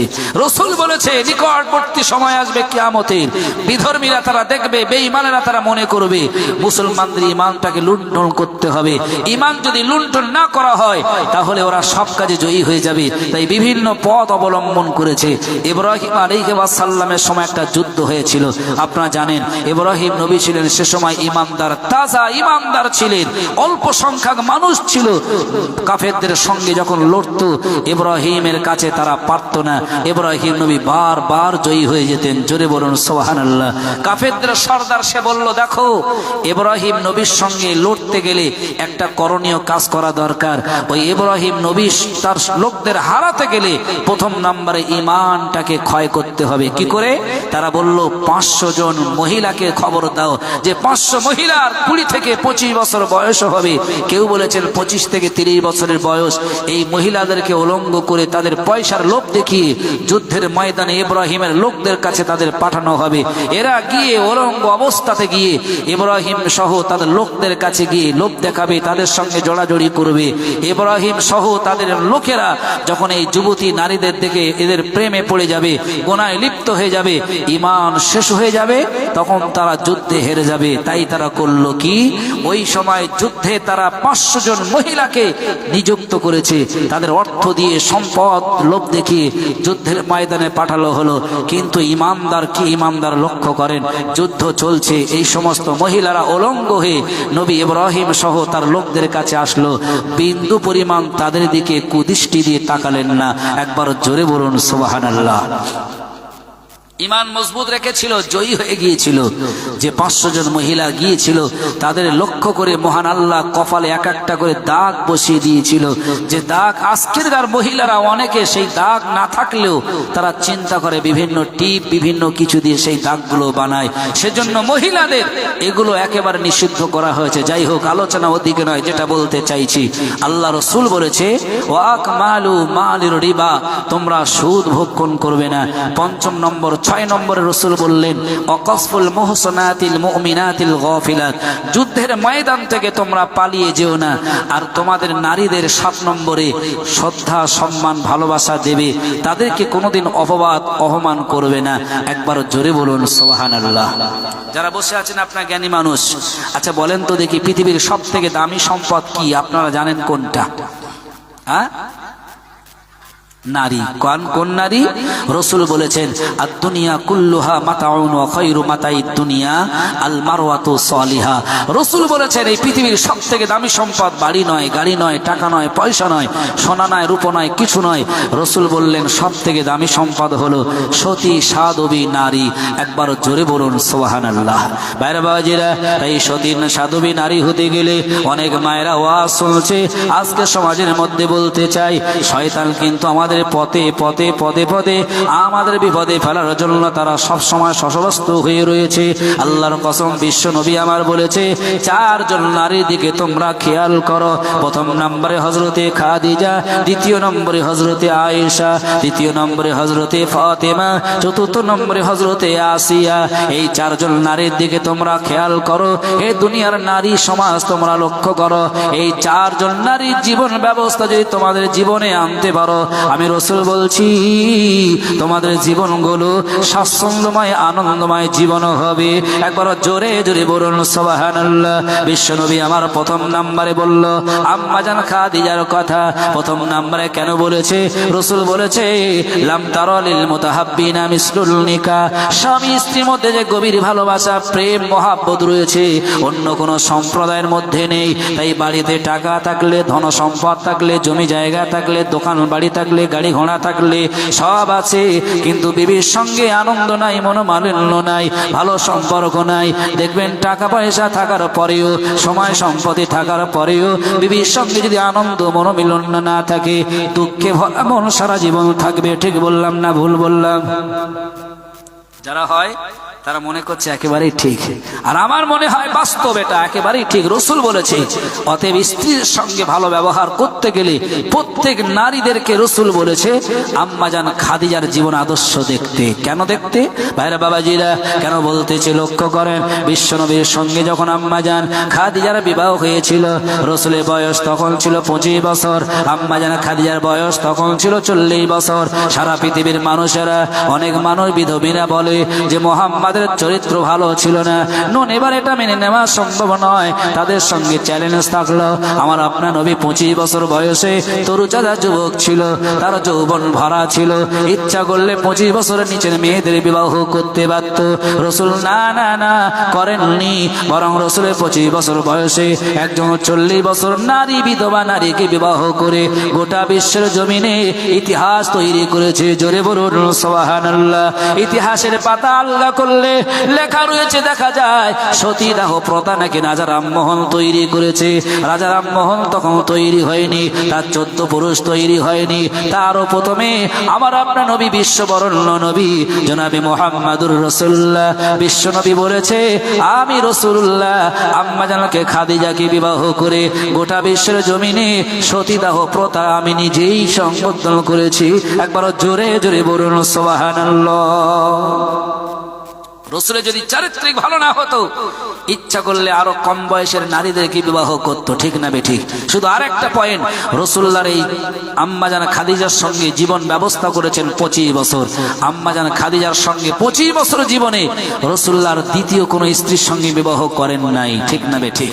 যদি বিবাহ করত তাহলে মনে হয় রসুলের আদর্শ নিয়ে যদি কেউ বলতো মেনে নেওয়া যায়, কিন্তু রসুল্লাহর এই জীবন আদর্শ 25 বছরে আম্মাজান খাদিজার সঙ্গে বিবাহ বন্ধনে আর কারোর সঙ্গে সম্পর্ক বা বিবাহ করেননি, কিন্তু আজকাল দেখুন বিবি রয়েছে কিন্তু শালীদের নিয়ে পালিয়ে যাচ্ছে, ঠিক না ঠিক? যে শেষ নিয়ে পালিয়ে যাচ্ছে, চলছে। রসুলের এই আদর্শটা মেনে নিতে বলেছে। আম্মা জান খাদিজার 65 বছর বয়সে ইন্তেকাল হয়ে গেল। রসুল্লাহ তিনি কবরের কাছে বসে রইলেন, সাহাবীরা কবরে মাটি দিলেন, যে যার মতন চলে গেল। রসুল বসে বসে কাঁদছে, চোখের পানি ফেলছে। রসুল তাই তো পরে বলেছে, যদি কোনো স্ত্রী মারা যায়, তার স্বামী যদি বলে যে আমি স্ত্রীর প্রতি সন্তুষ্ট, রসুল বলেছেন ওই স্ত্রী বিনা হিসাবে জান্নাতে যাবে। জোরে বলুন সুবহানাল্লাহ। তাহলে এমন ভালোবাসা, সম্পর্ক, এমন সম্মান স্বামীদের দিতে হবে। বর্তমান সময়ে স্বামীদের যে সম্মান দিচ্ছে সে কথা বললে আবার অন্য রেখে যাবে। যাই হোক, এখানকার মায়ের অত্যন্ত ভালো, যেটা শুনলাম স্বামীদেরকে অনেকটাই যত্ন করে, সম্মান দেয়। আম্মা জান খাদিজার মতন এরাও তৈরি হচ্ছে। আল্লাহ যেন কবুল করে নেন, বলুন আল্লাহুম্মা আমিন। সাহাবীরা এবার এসে প্রশ্ন করলেন, ইয়া রাসূলুল্লাহ, আমরা সবাই চলে এসেছি, আপনি কেন আসছেন না? চলেন। বিশ্বনবী আমার বললেন, সাহাবীরা লক্ষ্য করো যে খাদিজা যখন আমি বিবাহ করেছি, দাওয়াত দিতে যেতাম, যে খাদিজার ধন সম্পদ সব আমার হাতে দিয়েছে, আমি সেগুলো ইসলামের রাস্তায় ব্যয় করেছি। আমি রাসূলুল্লাহ যখন রাতের গভীরে আসতাম, খাদিজাকে ডাকতাম, খাদিজা দরজা খুলে দিত। আমি জিজ্ঞাসা করলাম, খাদিজা যখনই আসে রাতের গভীরে দরজা খুলে দাও, দিনের প্রথমে আসলে রাতের শেষে আসলে দরজা খুলে দাও, তাহলে কি তুমি ঘুমাও না? খাদিজা বলেছিল, ইয়া রাসূলুল্লাহ, আমি ঘুমাই না এই কারণে আপনার সঙ্গে বেয়াদবি হয়ে যাবে। মক্কার কাফেররা, মদিনার কাফেররা, সমস্ত আরব কান্ট্রির ভিতরে আপনার শত্রুরা আপনার প্রতি আঘাত হানবে। তাই যেদিন থেকে বিবাহ হয়েছে, আপনি যেই বাইরে যেতেন, আমি সংসারের সকল কাজ গুছিয়ে নিয়ে দরজায় হেলান দিয়ে চুপচাপ দাঁড়িয়ে থাকতাম আপনার সেবা, আপনার ডাকের আওয়াজ শোনার জন্য। একবার জোরে বলুন সুবহানাল্লাহ। বাবাজিরা, ওই রসুল বললেন, সাহাবীরা আমি এই জন্যই বসে রয়েছি যে খাদিজা সারাটি জীবন আমার সম্মান করেছে, খেদমত করেছে, আমাকে ভুলি নাই। সেই খাদিজার কবরে প্রশ্ন হবে, মান রব্বুকা, তোমার আল্লাহকে, মান নবিয়ুকা, তোমার নবীকে, মান দীনুকা, তোমার দ্বীনকে। আমার খাদিজা যে উত্তর না দিতে পারে, আমি বিশ্ব নবী বসে রয়েছি আমার খাদিজার কবরে প্রশ্নের জবাব দেওয়ার জন্য। সঙ্গে সঙ্গে জিবরাইল আমিন চলে এলো, ইয়া রাসূলুল্লাহ আর দেরি করবেন না। যে খাদিজার বিষয়ে চিন্তা করেছেন, আমার আল্লাহ রাব্বুল আলামিন ওই খাদিজার ব্যাপারে নিজেই দায়িত্ব নিয়েছে।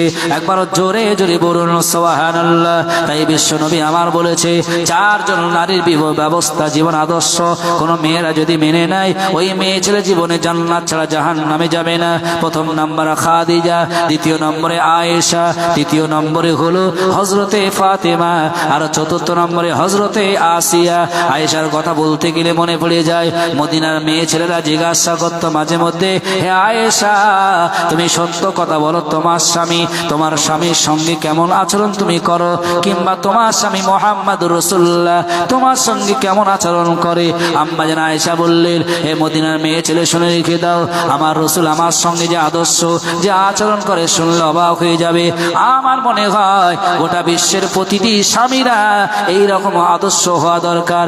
আমার সঙ্গে আমার রাসূল যে আদর্শ করত, মদিনার মেয়ে ছেলে বলতো, কি এমন আদর্শ শুনিয়ে দাও।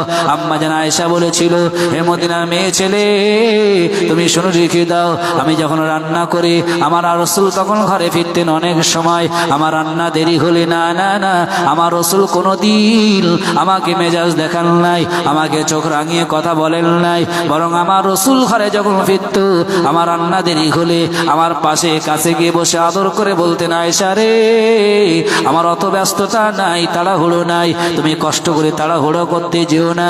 বরং রাসূল নিজে হাতে আমার ঘরে গিয়ে ঝাড়ু নিয়ে পরিষ্কার করে দিতেন ঘর বারান্দা। জোরে বলুন সুবহানাল্লাহ।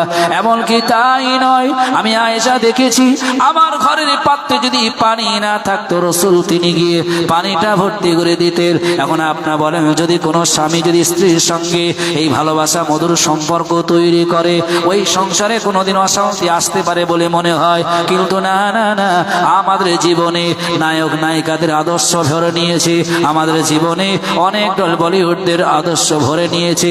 রাসূল তাই বলেছে, হে পৃথিবীর মানুষ, তোমরা শুনে রেখে দাও, লা মুতারালিল মুতাহাব্বিনা মিসলুল নিকাহ। স্বামী স্ত্রীর মধ্যে যে গভীর প্রেম, ভালোবাসা, বন্ধুত্ব, আত্মীয় সম্পর্ক, প্রেম প্রীতি রয়েছে, অন্য কোনো মানুষের সঙ্গে, অন্য কোনো বন্ধুদের সঙ্গে সেটা পাওয়া যাবে না। অতএব গোপনীয় কথা, প্রকাশ কথা, ব্যথা বেদনার কথা, দুঃখ কষ্টের কথা যত আছে, বিবির সঙ্গে যতটা বলা হয় পৃথিবীর কারোর সঙ্গে ততটা বলা হয় না।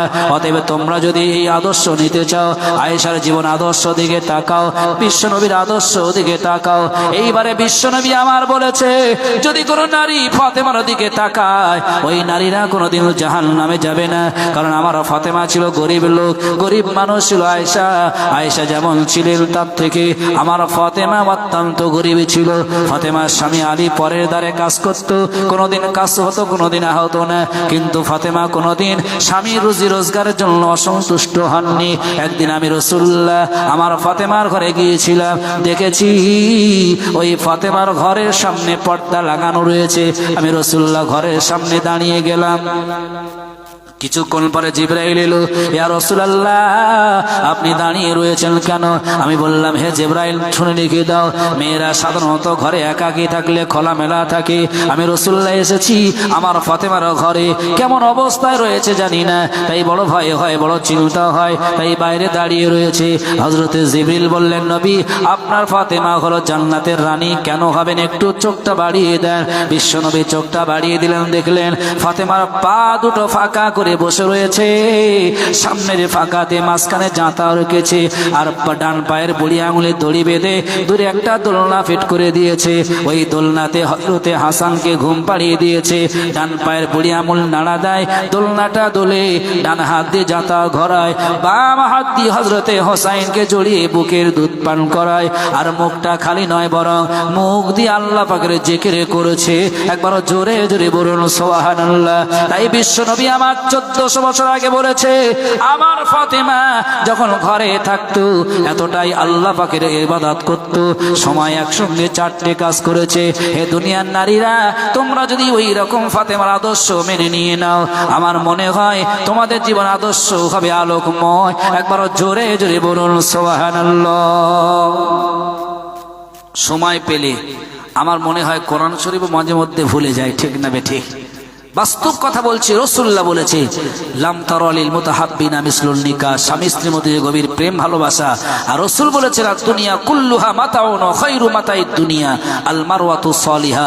নারীদের মতন সেই সমস্ত নারী যারা উত্তম আদর্শই সতী সাধবী হবে, তাদের মতন সম্পদ এই পৃথিবীর আর দ্বিতীয় নাই। জোরে বলুন সুবহানাল্লাহ। বাইরে বাবাজিরা, যে কথা বলতে চাইছিলাম, তাই তো বিশ্বনবী আমার বলেছে, এই 7টা ধ্বংসকারী বস্তু থেকে তোমরা বেঁচে থাকবে। আমি 3টে হাদিসের মধ্যে 3টি ব্যাখ্যা বলেছে। বিশ্বনবী আমার বলেছে, আর সে আল্লাহ পাকের কাছে 3টে আমল সব থেকে পছন্দনীয়।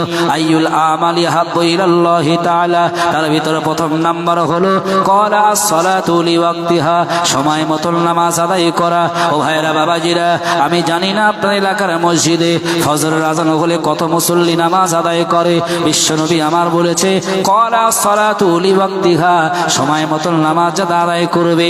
দ্বিতীয় নম্বর হলো বিররুল ওয়ালিদাইন, পিতামাতার সঙ্গে সদ্ব্যবহার করবে। ও ভাইয়েরা বাবাজিরা, এলাকায় যখন এমএলএ এমপি আসে, মন্ত্রীরা আসে, প্রধানেরা আসে, অনেক মানুষ ডেকেছে, তাদের হাতে হাদিয়া তুলে দেয়। বসিরহাট কিংবা ফুরফুরা কিংবা বিভিন্ন জায়গা থেকে নামি দামি আলেম আর হুজুররা আসলে আপনার দামি দামি হাদিয়া তুলে দেন। কেউ বা তুলে দেন শাল, কেউ বা তুলে দেন বিভিন্ন জামার ড্রেস, কিংবা অনেক ঘড়ি, অনেক রকম বিভিন্ন বস্তু। ও ভাইয়েরা বাবাজিরা, আমার মনে হয় কোন এমএলএ এমপির হাতে দামি শাল যদি আপনি তুলে দেন 20,000 টাকা দামের, ওই এমএলএ মনে মনে করবে অন্য জায়গায় যাই, এর থেকে আরো রকম হাদিয়া পাই। ওই হুজুর মনে মনে করবে এর থেকে অন্য জায়গায় যাই, আরো সুন্দর সুন্দর হাদিয়া পাই। ভাইরা বাবাজিরা, জনম দুঃখিনী মায়ের কাছে 20,000 টাকা নয়, 10,000 টাকা নয়।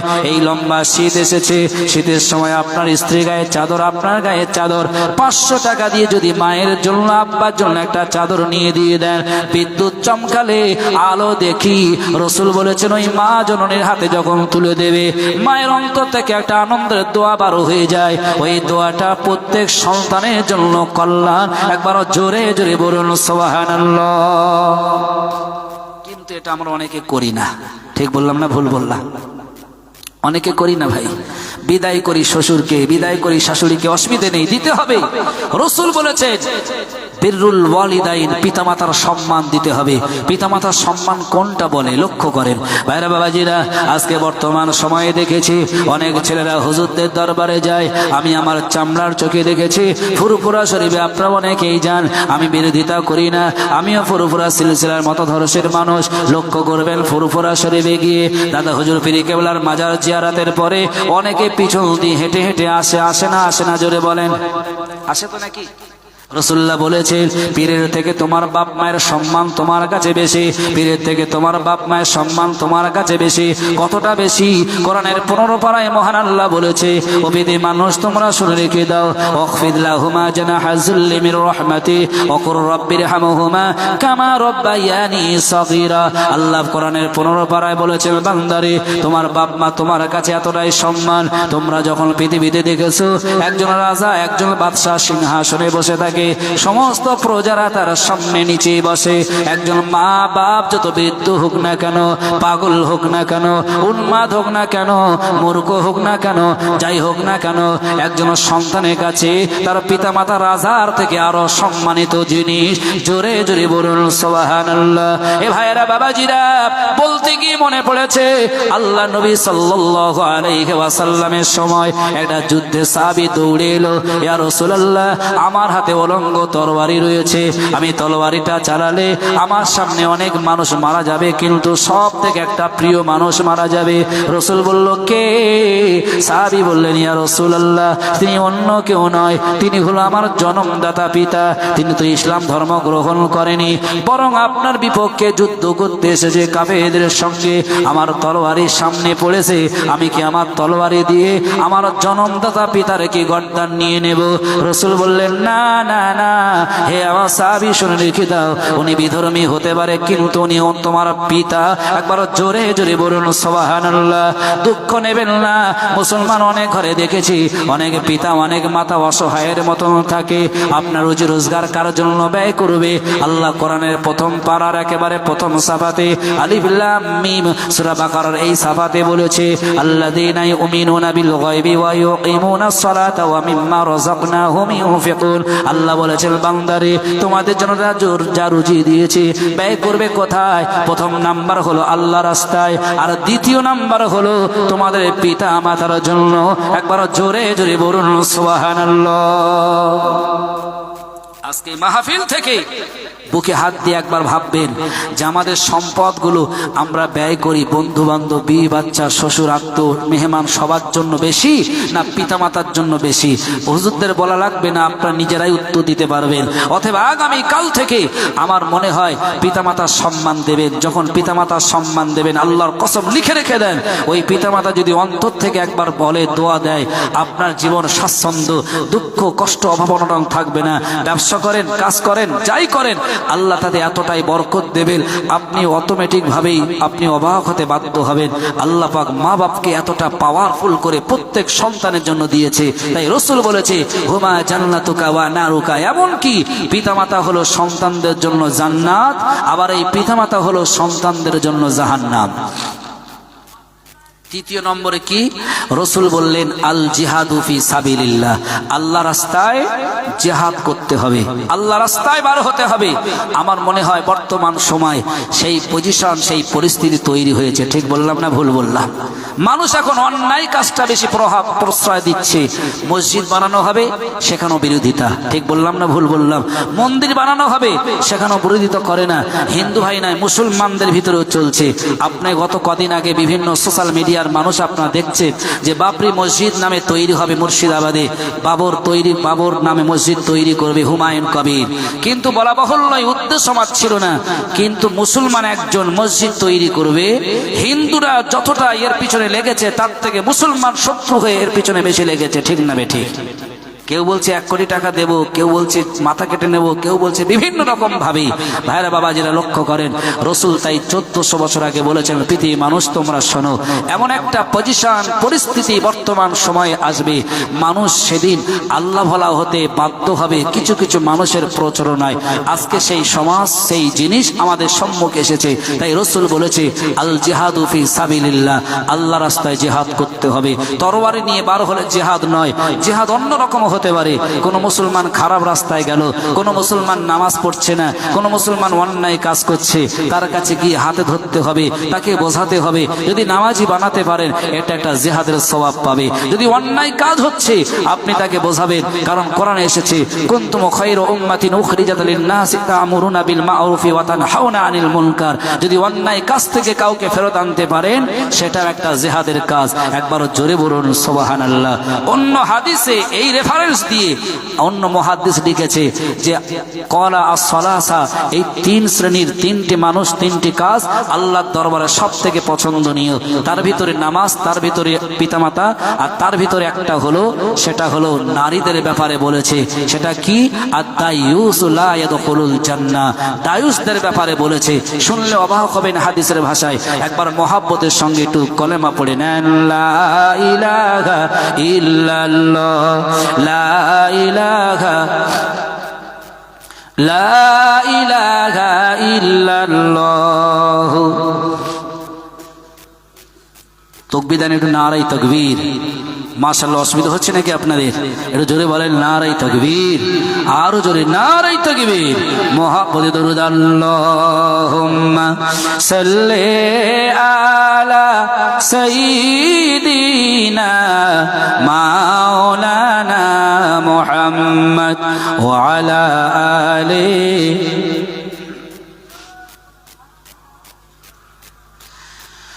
নবীর মায়া নাই কো তোমার, কেমনি দুঃখ দাও যে আবার। নামাজ পড়ো রোজা রাখো প্রথম ঘাঁটি কাফনে, নামাজ পড়ো রোজা রাখো প্রথম ঘাঁটি কাফনে। নবী বিনে কে তোরাবে ফুলসিরা তুমি জানে, নবী বিনে কে তোরাবে ফুলসিরা তুমি জানে। চলো চলো চলো মুমিন, চলো নবীর সন্ধানে, চলো চলো চলো মুমিন, চলো নবীর সন্ধানে। নবী বিনে কে তোরাবে ফুলসিরা তুমি জানে, নবী বিনে কে তোরাবে ফুলসিরা তুমি জানে। এমন এতিম নবী আমার, পিতা মাতা নাই কো তার। এমন এতিম নবী আমার, পিতা মাতা নাই কো তার। তারপরেও কত মারা মারলো তারে দুশ্মনে, তারপরেও কত মারা মারলো তারে দুশ্মনে। নবী বিনে কে তোরাবে ফুলসিরা তুমি জানে, নবী বিনে কে তোরাবে ফুলসিরা তুমি জানে। চলো চলো চলো মুমিন, চলো নবীর সন্ধানে। এসো এসো এসো মুমিন, এসো সবাই সম্মানে। নবী বিনে কে তোরাবে ফুলসিরা তুমি জানে, নবী বিনে কে তোরাবে ফুলসিরা তুমি জানে। দুরূদ, আল্লাহুম্মা সাল্লি আলা সাইয়্যিদিনা মাওলানা মুহাম্মদ ওয়া আলা আলি সাইয়্যিদিনা। যাই হোক ভাই, এতগুলো মানুষ বসেছেন, সময়ও দেখতে দেখতে 12টা বাজতে যায়। সময় ছিল 12টা পর্যন্ত। সময় আপনাদের কাছে আর বিলম্ব করব না, যেহেতু শীতের বেলা অনেকটা বলা যায়, কিন্তু আপনাদের থেকে আর সময় নেব না, অল্প সময়ের মধ্যে শেষ করে দেব। একটা প্রশ্ন আপনাদের কাছে করব ভাই, যারা এসেছেন আপনাকে কেউ বলতে পারবেন যে পৃথিবী থেকে এমন একটা প্রাণী আল্লাহর আরশে, আল্লাহর আকাশে উঠে গিয়েছিল, সেই প্রাণীটির নাম কি কেউ কি জানেন নাকি? হ্যাঁ, আমার এক ভাই বলছে কুকুর। আচ্ছা, আপনারা কেউ কি জানেন নাকি? কোরআনের তাফসিরের মধ্যে এসেছে। এই তাফসির নিয়ে অনেক আলোচনা আছে, সময় কম, বললে বলা যায়। এই পৃথিবী থেকে একটা প্রাণী আকাশে উঠে গিয়েছিল, যার কোনো মানে ওঠার সম্ভব ছিল না, আল্লাহ পাকের রহমত ছাড়া কিছুই হয় না। এই প্রাণীটি কি আপনারা যদি শুনতে চান একটু তাকবীর দেন, নারায়ে তাকবীর। শুনবেন না শুনবেন না নাকি? শুনবেন। শুনতে গেলে আমার একটা কথা আছে। কি কথা? আগামী বছর এই মাহফিল হবে না হবে না? কথা বলেন। হবে। শুনে রেখে দেন, রাসূল বলেছে ইলম শিক্ষাটা শুধু মাদ্রাসায় হয় না, ইলম শিক্ষাটা শুধু মাদ্রাসায় নয়, ইলম শিক্ষাটাই মজলিস থেকে হয়।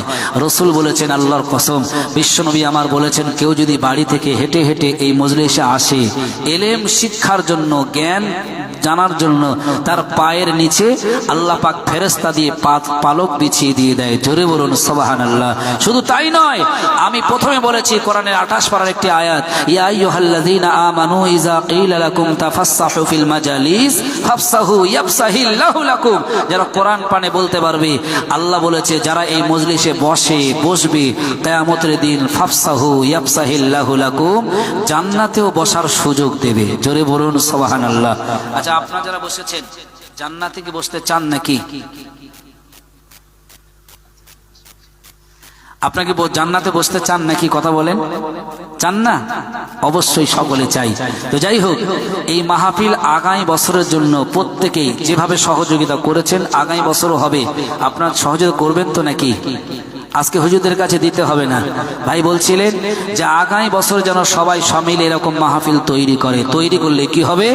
আল্লাহর কসম, গ্রামের কিছু বিপদ, গ্রামের কিছু মুসিবত, এই মাইকের আওয়াজ যতদূর যাচ্ছে আল্লাহর কোরআনের বাণীও ছুটছে, শয়তান দূরে সরে যায়, কবরবাসীদের কবরে আযাব আল্লাহ অনেক সময় মাফ করে দেয়। কারণ কোরআনে এসেছে, ওয়ালা তাহসাবান্নাল্লাযীনা কুতিলু ফি সাবিলিল্লাহি আমওয়াত। কোরআনের 4 পারায় মহান আল্লাহ বলেছে যে মানুষগুলো মারা যায় তাদেরকে মৃত্যু বলো না, তাদেরকে তোমরা জীবিত বলো, বরং বাল আহইয়াউন ইনদা রাব্বিহিম ইরযাকুন, তারা আমার তরফ থেকে 2 বেলা রুজি প্রাপ্ত। জোরে বলুন সুবহানাল্লাহ।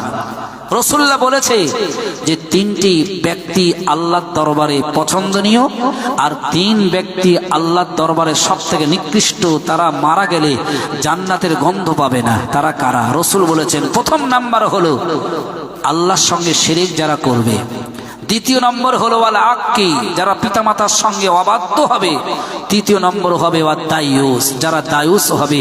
এই 3 শ্রেণীর মানুষ মারা গেলে জান্নাতের গন্ধ পাবে না। এখন জান্নাত জান্নাত করে আমরা পাগল দেওয়ানা হয়ে যাই। এই 3টি আমল আমাদের মধ্যে আছে কিনা লক্ষ্য করেন। আমরা সবাই জানি শিরক কাকে বলে, তারপরে ওয়াল আক্কি, পিতামাতার অবাধ্য সন্তান কাকে বলে, দায়ুস কাকে বলে আপনারা জানেন নাকি? কাকে বলে? যে সমস্ত পুরুষ যাদের 4 জন নারীকে পর্দায় না রাখবে, প্রথম নাম্বার হলো মা, দ্বিতীয় নম্বর বোন, তৃতীয় নম্বর স্ত্রী, চতুর্থ নম্বর হলো মেয়ে। এই 4 জন স্ত্রীকে যদি পর্দায় না রাখা যায়, তাহলে এই 4 জন স্ত্রীকে পর্দায় না রাখার কারণে ওই পুরুষের নাম হবে দায়ুস। রাসূল বলেছেন, আমি মেরাজে গিয়েছিলাম, লেখা ছিল জান্নাতের গেটে আর দায়ুসু লা ইয়াদখুলুল জান্নাহ, দায়ুস কখনো জান্নাতে প্রবেশ করবে না। তাহলে আমরা কি দায়ুস সাজবো বলে মনে হয়? ঈদের দিন আগে দেখবেন, ঈদের কিছু আগে মেয়ে বলছে, আব্বু আমার একটা জামা কিনে দাও। বর্তমান যে জামা সব থেকে বেশি চলছে, কি জামা?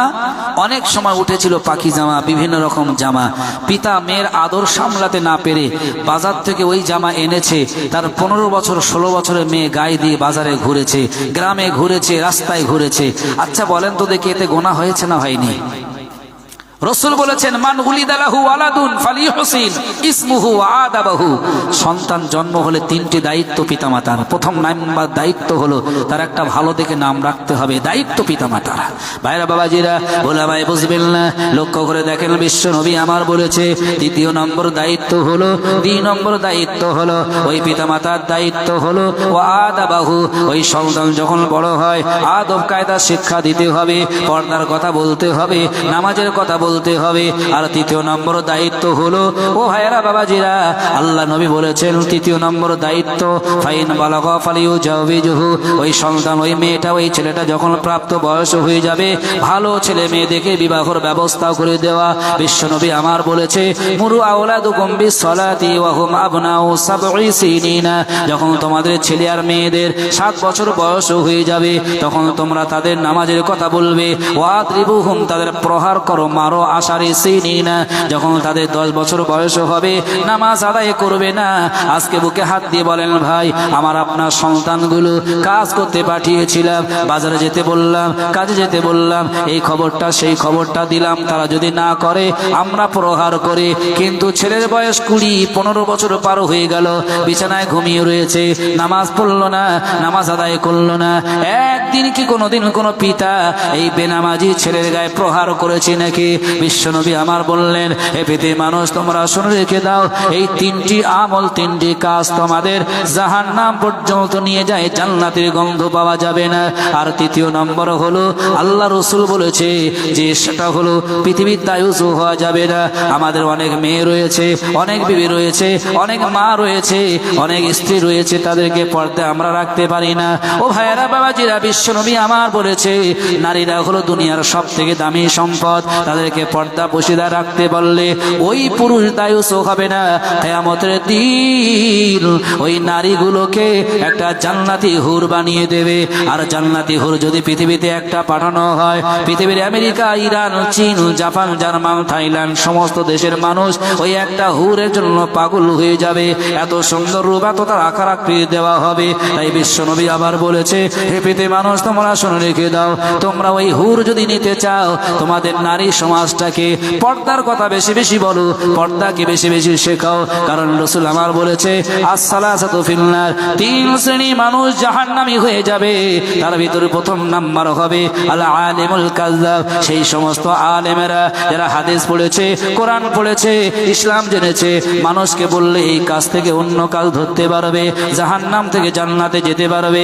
কিন্তু আলেমেরা বলে নাই, সেই সমস্ত আলেমগুলো শোনাই নাই। কিয়ামতের দিন এই আলেমগুলোকে সেদিন জবাবদিহি হতে হবে। 2য় নম্বর হলো আল আমিরুল জাবির, সেই সমস্ত বাদশা বিচারক যাদের কাছে ন্যায় বিচার এসেছিল, ঘুষের বিনিময়ে বিচারটাকে অন্যায় করে দিয়েছে, অন্যায় বিচার এসেছিল, ঘুষের বিনিময়ে ন্যায় করে দিয়েছে। ও মুসলমান, বুকে হাত দিয়ে বলেন, এই রকম সমাজ বর্তমানে আছে না নাই? অহরহ আছে না? আগে আমরা জানতাম ঘুষ মানে সামান্য কিছু মিষ্টি মেটাই ঘুষ, এখন মিষ্টি মেশাওয়াটা ঘুষ নয়, গোপনে প্রকাশ্যে বান্ডিল বান্ডিল টাকা। রাসূল বলেছেন কিয়ামতের দিন এই ঘুষ ব্যক্তিদেরকে সেদিন দাঁড় করানো হবে অবাস করে দিয়ে। একটা মানুষ পঙ্গু হলে তার কোনো ক্ষমতা থাকে না, সেদিন ঘুষ ব্যক্তি যারা নিয়েছে তাদেরকে সেদিন অবাস করে তুলবে। রাসূল তাই বলেছে, আসসালাসাতু ফিন্নার, 3 শ্রেণীর মানুষ সেদিন জাহান্নামী হবে। শুধু জাহান্নামী নয়, রাসূল বলেছেন এদেরকে নিয়ে জাহান্নামের আগুন সূচনা করবে। 2য় নম্বর হবে আল আমিরুল জাবির, সেই সমস্ত বাদশা বিচারক যারা ন্যায় বিচারটাকে নিয়ে অন্যায় করেছিল, অন্যায় বিচারটা নিয়ে ন্যায় করে দিয়েছিল, বর্তমান অহরহ চলছে। আর 3য় নম্বর হলো ওয়াশাইকুজ জানি, অতি বয়সে যারা ব্যভিচারী করে। আজকে মোবাইল, ইন্টারনেটের যুগ, মোবাইল খুলবেন, আমার মনে হয় 2টো জিনিস বেশি বেশি দেখা যায়। একটা হলো হত্যা, মার্ডার, খুন খারাপি, আর একটা হলো জেনা, ব্যভিচার। ঠিক বললাম না ভুল বললাম? মানুষ যখন জেনা করে, যাদের বিবাহ হয়নি, এই জেনা করার কারণে তাদের কিন্তু দররা মারতে হয় 80 থেকে 100 ঘা। আর যাদের বিবাহ হয়ে গেছে, মোবাইলের মাধ্যমে হোক, যার মাধ্যমে হোক, যদি জেনা করে, ব্যভিচার করে, তাদের ব্যবস্থা করতে হবে রজম করে, গলাপন্ত পুঁতে দিয়ে আরব কান্ট্রির মতন পাথর মেরে তাকে মেরে ফেলতে হবে। আজকে মোবাইল খুললেই দেখা যায় বিভিন্ন রকম ভাবে অবাক মানে অত্যাচার চলছে সমাজে, জেনা ব্যভিচারের মাধ্যমে। ঠিক বললাম না ভুল বললাম? অতএব আমরা সবাই মুসলমান, এই মাহফিল থেকে আমাদের প্রত্যেকের দায়িত্ব, আল্লাহ যেন আমাদের সবাইকে ঈমান আমল বেঁচে রেখে পৃথিবীতে চলার তৌফিক দান করে। সকলে বলুন আল্লাহুম্মা আমিন। তারায় ভরা ওই নীল আসমান দেখে জুড়ায় প্রভু সবারই প্রাণ, তারায় ভরা ওই নীল আসমান দেখে জুড়ায় প্রভু সবারই প্রাণ। যত গুণগান দেখি সকলে যে গায়, গাছপালা পশু পাখি লতায় পাতায়, ফুল ফুটে ফল হয় কার ইশারায়, ফুল ফুটে ফল হয় কার ইশারায়, এ যে আল্লাহর দান। নারায়ে তাকবীর। ঠিক না বেঠিক কথা বলেন? এরা গাছ যখন হয় দেখবেন ফুল ফোটে, পৃথিবীর কোনো মানবের ক্ষমতা নাই ওই ফুলটা নিজে নিজে বানাবে। আল্লাহ তাই সুন্দর করে গাছে ফুল ফুটিয়ে আবার ফল এনে দেয়। কবিতায় বলছে, ফুল ফুটে ফল হয় কার ইশারায়, ফুল ফুটে ফল হয় কার ইশারায়, সে যে আল্লাহর উদান, তারায় ভরা ওই নীল আসমান, দেখে জুড়ায় প্রভু সবারই প্রাণ, তারায় ভরা ওই নীল আসমান, দেখে জুড়ায় প্রভু সবারই প্রাণ। দিন শেষে যখনই রাত আসে, মিঠি মিঠি তারারা ওই আকাশে ভাসে, এমন করে তাদেরকে সাজালো, এমন করে তাদেরকে সাজালো, আল্লাহ মহান সে যে আল্লাহ মহান, আল্লাহ মহান সে যে আল্লাহ মহান, তারায় ভরা ওই নীল আসমান, দেখে জোড়ায় প্রভু সবারই প্রাণ। নারায়ে তাকবীর। যাই হোক ভাই, যতটুকু আলোচনা করলাম আপনাদেরকে কষ্ট হয়েছে নাকি? কষ্ট যদি হয় ক্ষমা করবেন। শেষের বেলা একটা কথা বলে যাই, আপনাদের এলাকার ছেলেপিলেরা মাধ্যমিকের পরীক্ষা দেয় না দেয় না? কথা বলেন সবাই একটু। মাধ্যমিকের পরীক্ষা দেয়, সেন্টার কোথায় পড়ে? এখানে নাম করা জায়গা আছে তো নাকি? ধরে নেন আপনাদের এই মাদারতলা কিংবা হাড়োয়া একটা সেন্টার পড়েছে, আপনাদের এই পাড়া থেকে আব্দুল করিম কিংবা আব্দুর রহিম পরীক্ষা দিতে যাচ্ছে, সঙ্গে তার আব্বা বাইক করে নিয়ে গেছে। এখন ছেলে 11টা বেজেছে, পরীক্ষার হলে ঢুকে গেছে, প্রশ্ন পড়বে, ছেলে উত্তর লিখবেও ছেলে, ঠিক বললাম না ভুল বললাম?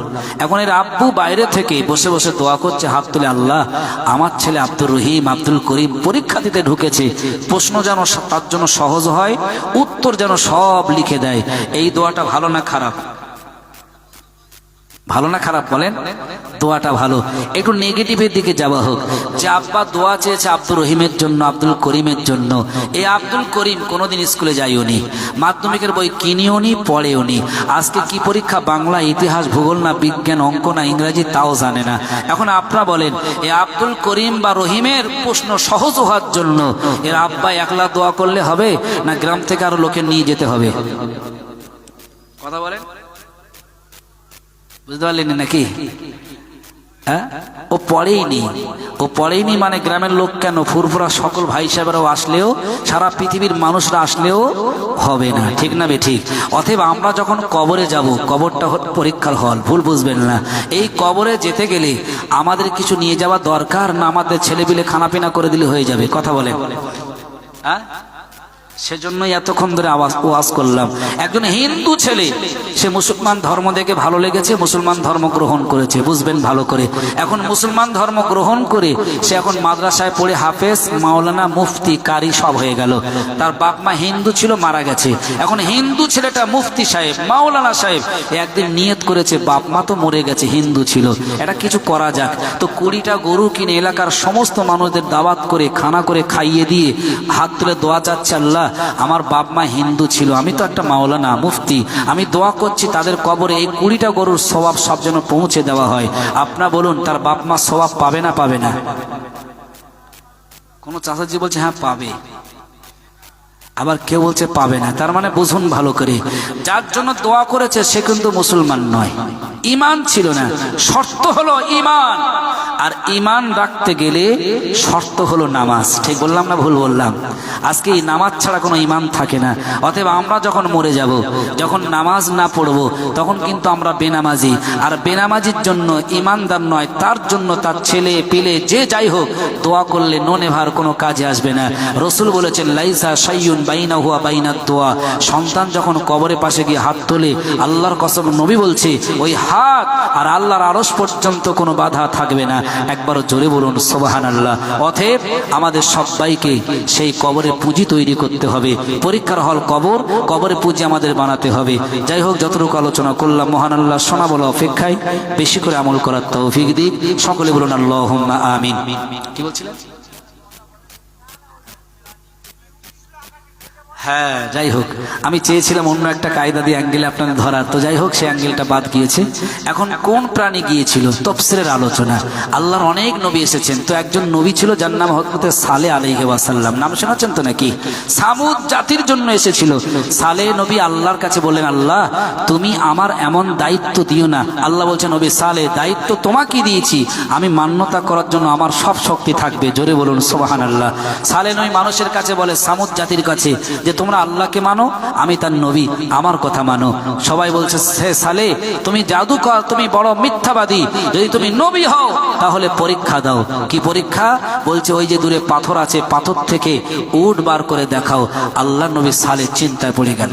আল্লাহ বলছে, নবী সালেহ চিন্তা করো না, তুমি শুধু পাথরের কাছে গিয়ে বলো যে হে পাথর, আল্লাহর সৃষ্টি জীব, এর ভিতর থেকে উট বার করে দাও। নবী সালেহ দাঁড়িয়ে গেল, যেই দোয়া করেছে, পাথর থেকে একটা নয়, ওরা দেখতে চেয়েছিল একটা, কিন্তু আল্লাহ ওই পাথরের মধ্যে দিয়ে একটা উট এবং একটা বাচ্চা উট পাঠিয়ে দিল। জোরে বলুন সুবহানাল্লাহ। কেন বাচ্চা দিল? ভালো করে শুনে রেখে দেন, কোরআনের ভিতরে এসেছে। এবারে যখন উট বার হলো, তখন মিস্তা বলে একজন কাফের ছিল, সে বলল, নবী সালেহ জাদুকর। তাই সঙ্গে সঙ্গে ওই উটকে মারতে শুরু করেছে। মারতে মারতে ওই গাভী উটকে মারছে, আর বাচ্চাটা ভয়েতে পাথরের পাহাড়ের উপরে ঠেলে উঠেছে। এও মনে করছে মাকে যখন মারছে আমাকেও মারবে, ঠিক না বে ঠিক? উঠে পাহাড়ের উপরে চলে গেল, গাভী উটটা মারা গেল। নবী সালেহ কান্নাকাটি করছে, আল্লাহকে বলছে, আল্লাহ ব্যাপার তো বুঝি না। আল্লাহ বলছে, নবী সালেহ চিন্তা করো না, সব কিছু দেখতে পাবে। কোরআনের ভিতরে এসেছে, কিছুদিন যাওয়ার পরে সামুদ জাতির উপরে অনেক আযাব নেমে এসেছে। সামুদ জাতিরা নবী সালেহের কাছে দৌড়ে গেল, হে নবী সালেহ, ভুল বুঝেছি আমরা, অন্যায় করেছি আমরা বুঝতে পারি নাই, ও ক্ষমা চাই তোমার কাছে, তুমি একটু ক্ষমা করে দাও, নাইলে আল্লাহর গজব নেমে এসেছে। আল্লাহ নবী সালেহ আল্লাহকে বলেন, আল্লাহ আপনার বান্দাগুলো আমার কাছে ক্ষমা চাইছে। আল্লাহ বলছে, নবী সালেহ শুনে রেখে দাও, ওরা তো তোমার কাছে ভুল করেনি, ভুল করেছে উটের কাছে, অতএব উটের কাছে ক্ষমা চাইতে হবে, যাও ওদেরকে বলে দাও। আল্লাহ নবী সালেহ যেই বলেছে, সামুদ জাতি বলল, সে উট তো মারা গেছে, তার কাছে ক্ষমা যাবার কিচ্ছু নেই। আর সামুদ জাতিরা বলল, আল্লাহ পাক সঙ্গে সঙ্গে বললেন, নবী সালেহ তুমি ওদেরকে বলে দাও, সেই উটটা মারা গেলে বটে, কিন্তু উটের একটা বাচ্চা রয়েছে, বাচ্চার কাছে ক্ষমা চাইতে হবে। করোনা তাই এসেছে, আল্লাহ পাক রব্বুল আলামিন বলেছে, এই পৃথিবীর মানুষ তোমরা সরে রেখে দাও। আল্লাহ বলেছে, কেউ যদি কাউকে অন্যায়ভাবে হত্যা করে, তাহলে অন্যায় করে তারা হত্যা করতে পারবে। কেউ যদি কান কেটে নেয়, তার সন্তান, তার প্রতিবেশী তাকে কান কেটে নিতে পারবে। অনেক ঘটনা বলা হয়েছে। আল্লাহ নবী সালেহ যখন বলল যে উটের বাচ্চার কাছে ক্ষমা চাইতে হবে, ওই সামুদ জাতি দৌড়ে গেল সেই প্রান্তে, উটের বাচ্চা কোথায় রয়েছে খুঁজতে খুঁজতে লক্ষ্য করলো পাহাড়ের উপরে উটের বাচ্চা রয়েছে। এরা দৌড়ে পাহাড়ের উপরে উঠতে লাগলো। ওই বাচ্চাটি আল্লাহর কাছে বলছে, আল্লাহ ওরা আমার মাকে মেরেছে, আবার আমার দিকে দৌড়ে আসছে, মনে হয় আমাকেও মেরে ফেলবে। হে আল্লাহ, আমি হলাম আপনার সৃষ্টি উট, আমার দোয়া, আমার চাওয়া আপনার কাছে, আপনি আমাকে তুলে নেন, যেন এই পৃথিবীর কাফেরদের কাছে আমার প্রাণ না দিতে হয়। উটের জবান খুলে গেল, দোয়া যেই না করেছে, আমার আল্লাহ রব্বুল আলামিন ওই উটের বাচ্চা দোয়া কবুল করে আসমানে তুলে নিলেন। জোরে বলুন সুবহানাল্লাহ। ক্ষমা চাওয়া হলো না, অতএব ওই সামুদ জাতির উপরে আযাব গবর নেমে এসেছে। যেমন একটা পেপার উল্টে দিলে এপিঠ দেখা যায়, ঠিক তেমন সামুদ জাতিকে উল্টে দিয়েছেন, সাগর বানিয়ে দিয়েছে। ও ভাইয়েরা, বাবাজিরা, তাই বলবো, আল্লাহকে মানুন, নবীকে মানুন, আর নবীর হুকুম, আল্লাহ পাকের হুকুম মেনে চলুন। নিশ্চয়ই নিঃসন্দেহে আল্লাহর তরফ থেকে সাহায্য নামবে। একবার জোরে জোরে বলুন সুবহানাল্লাহ।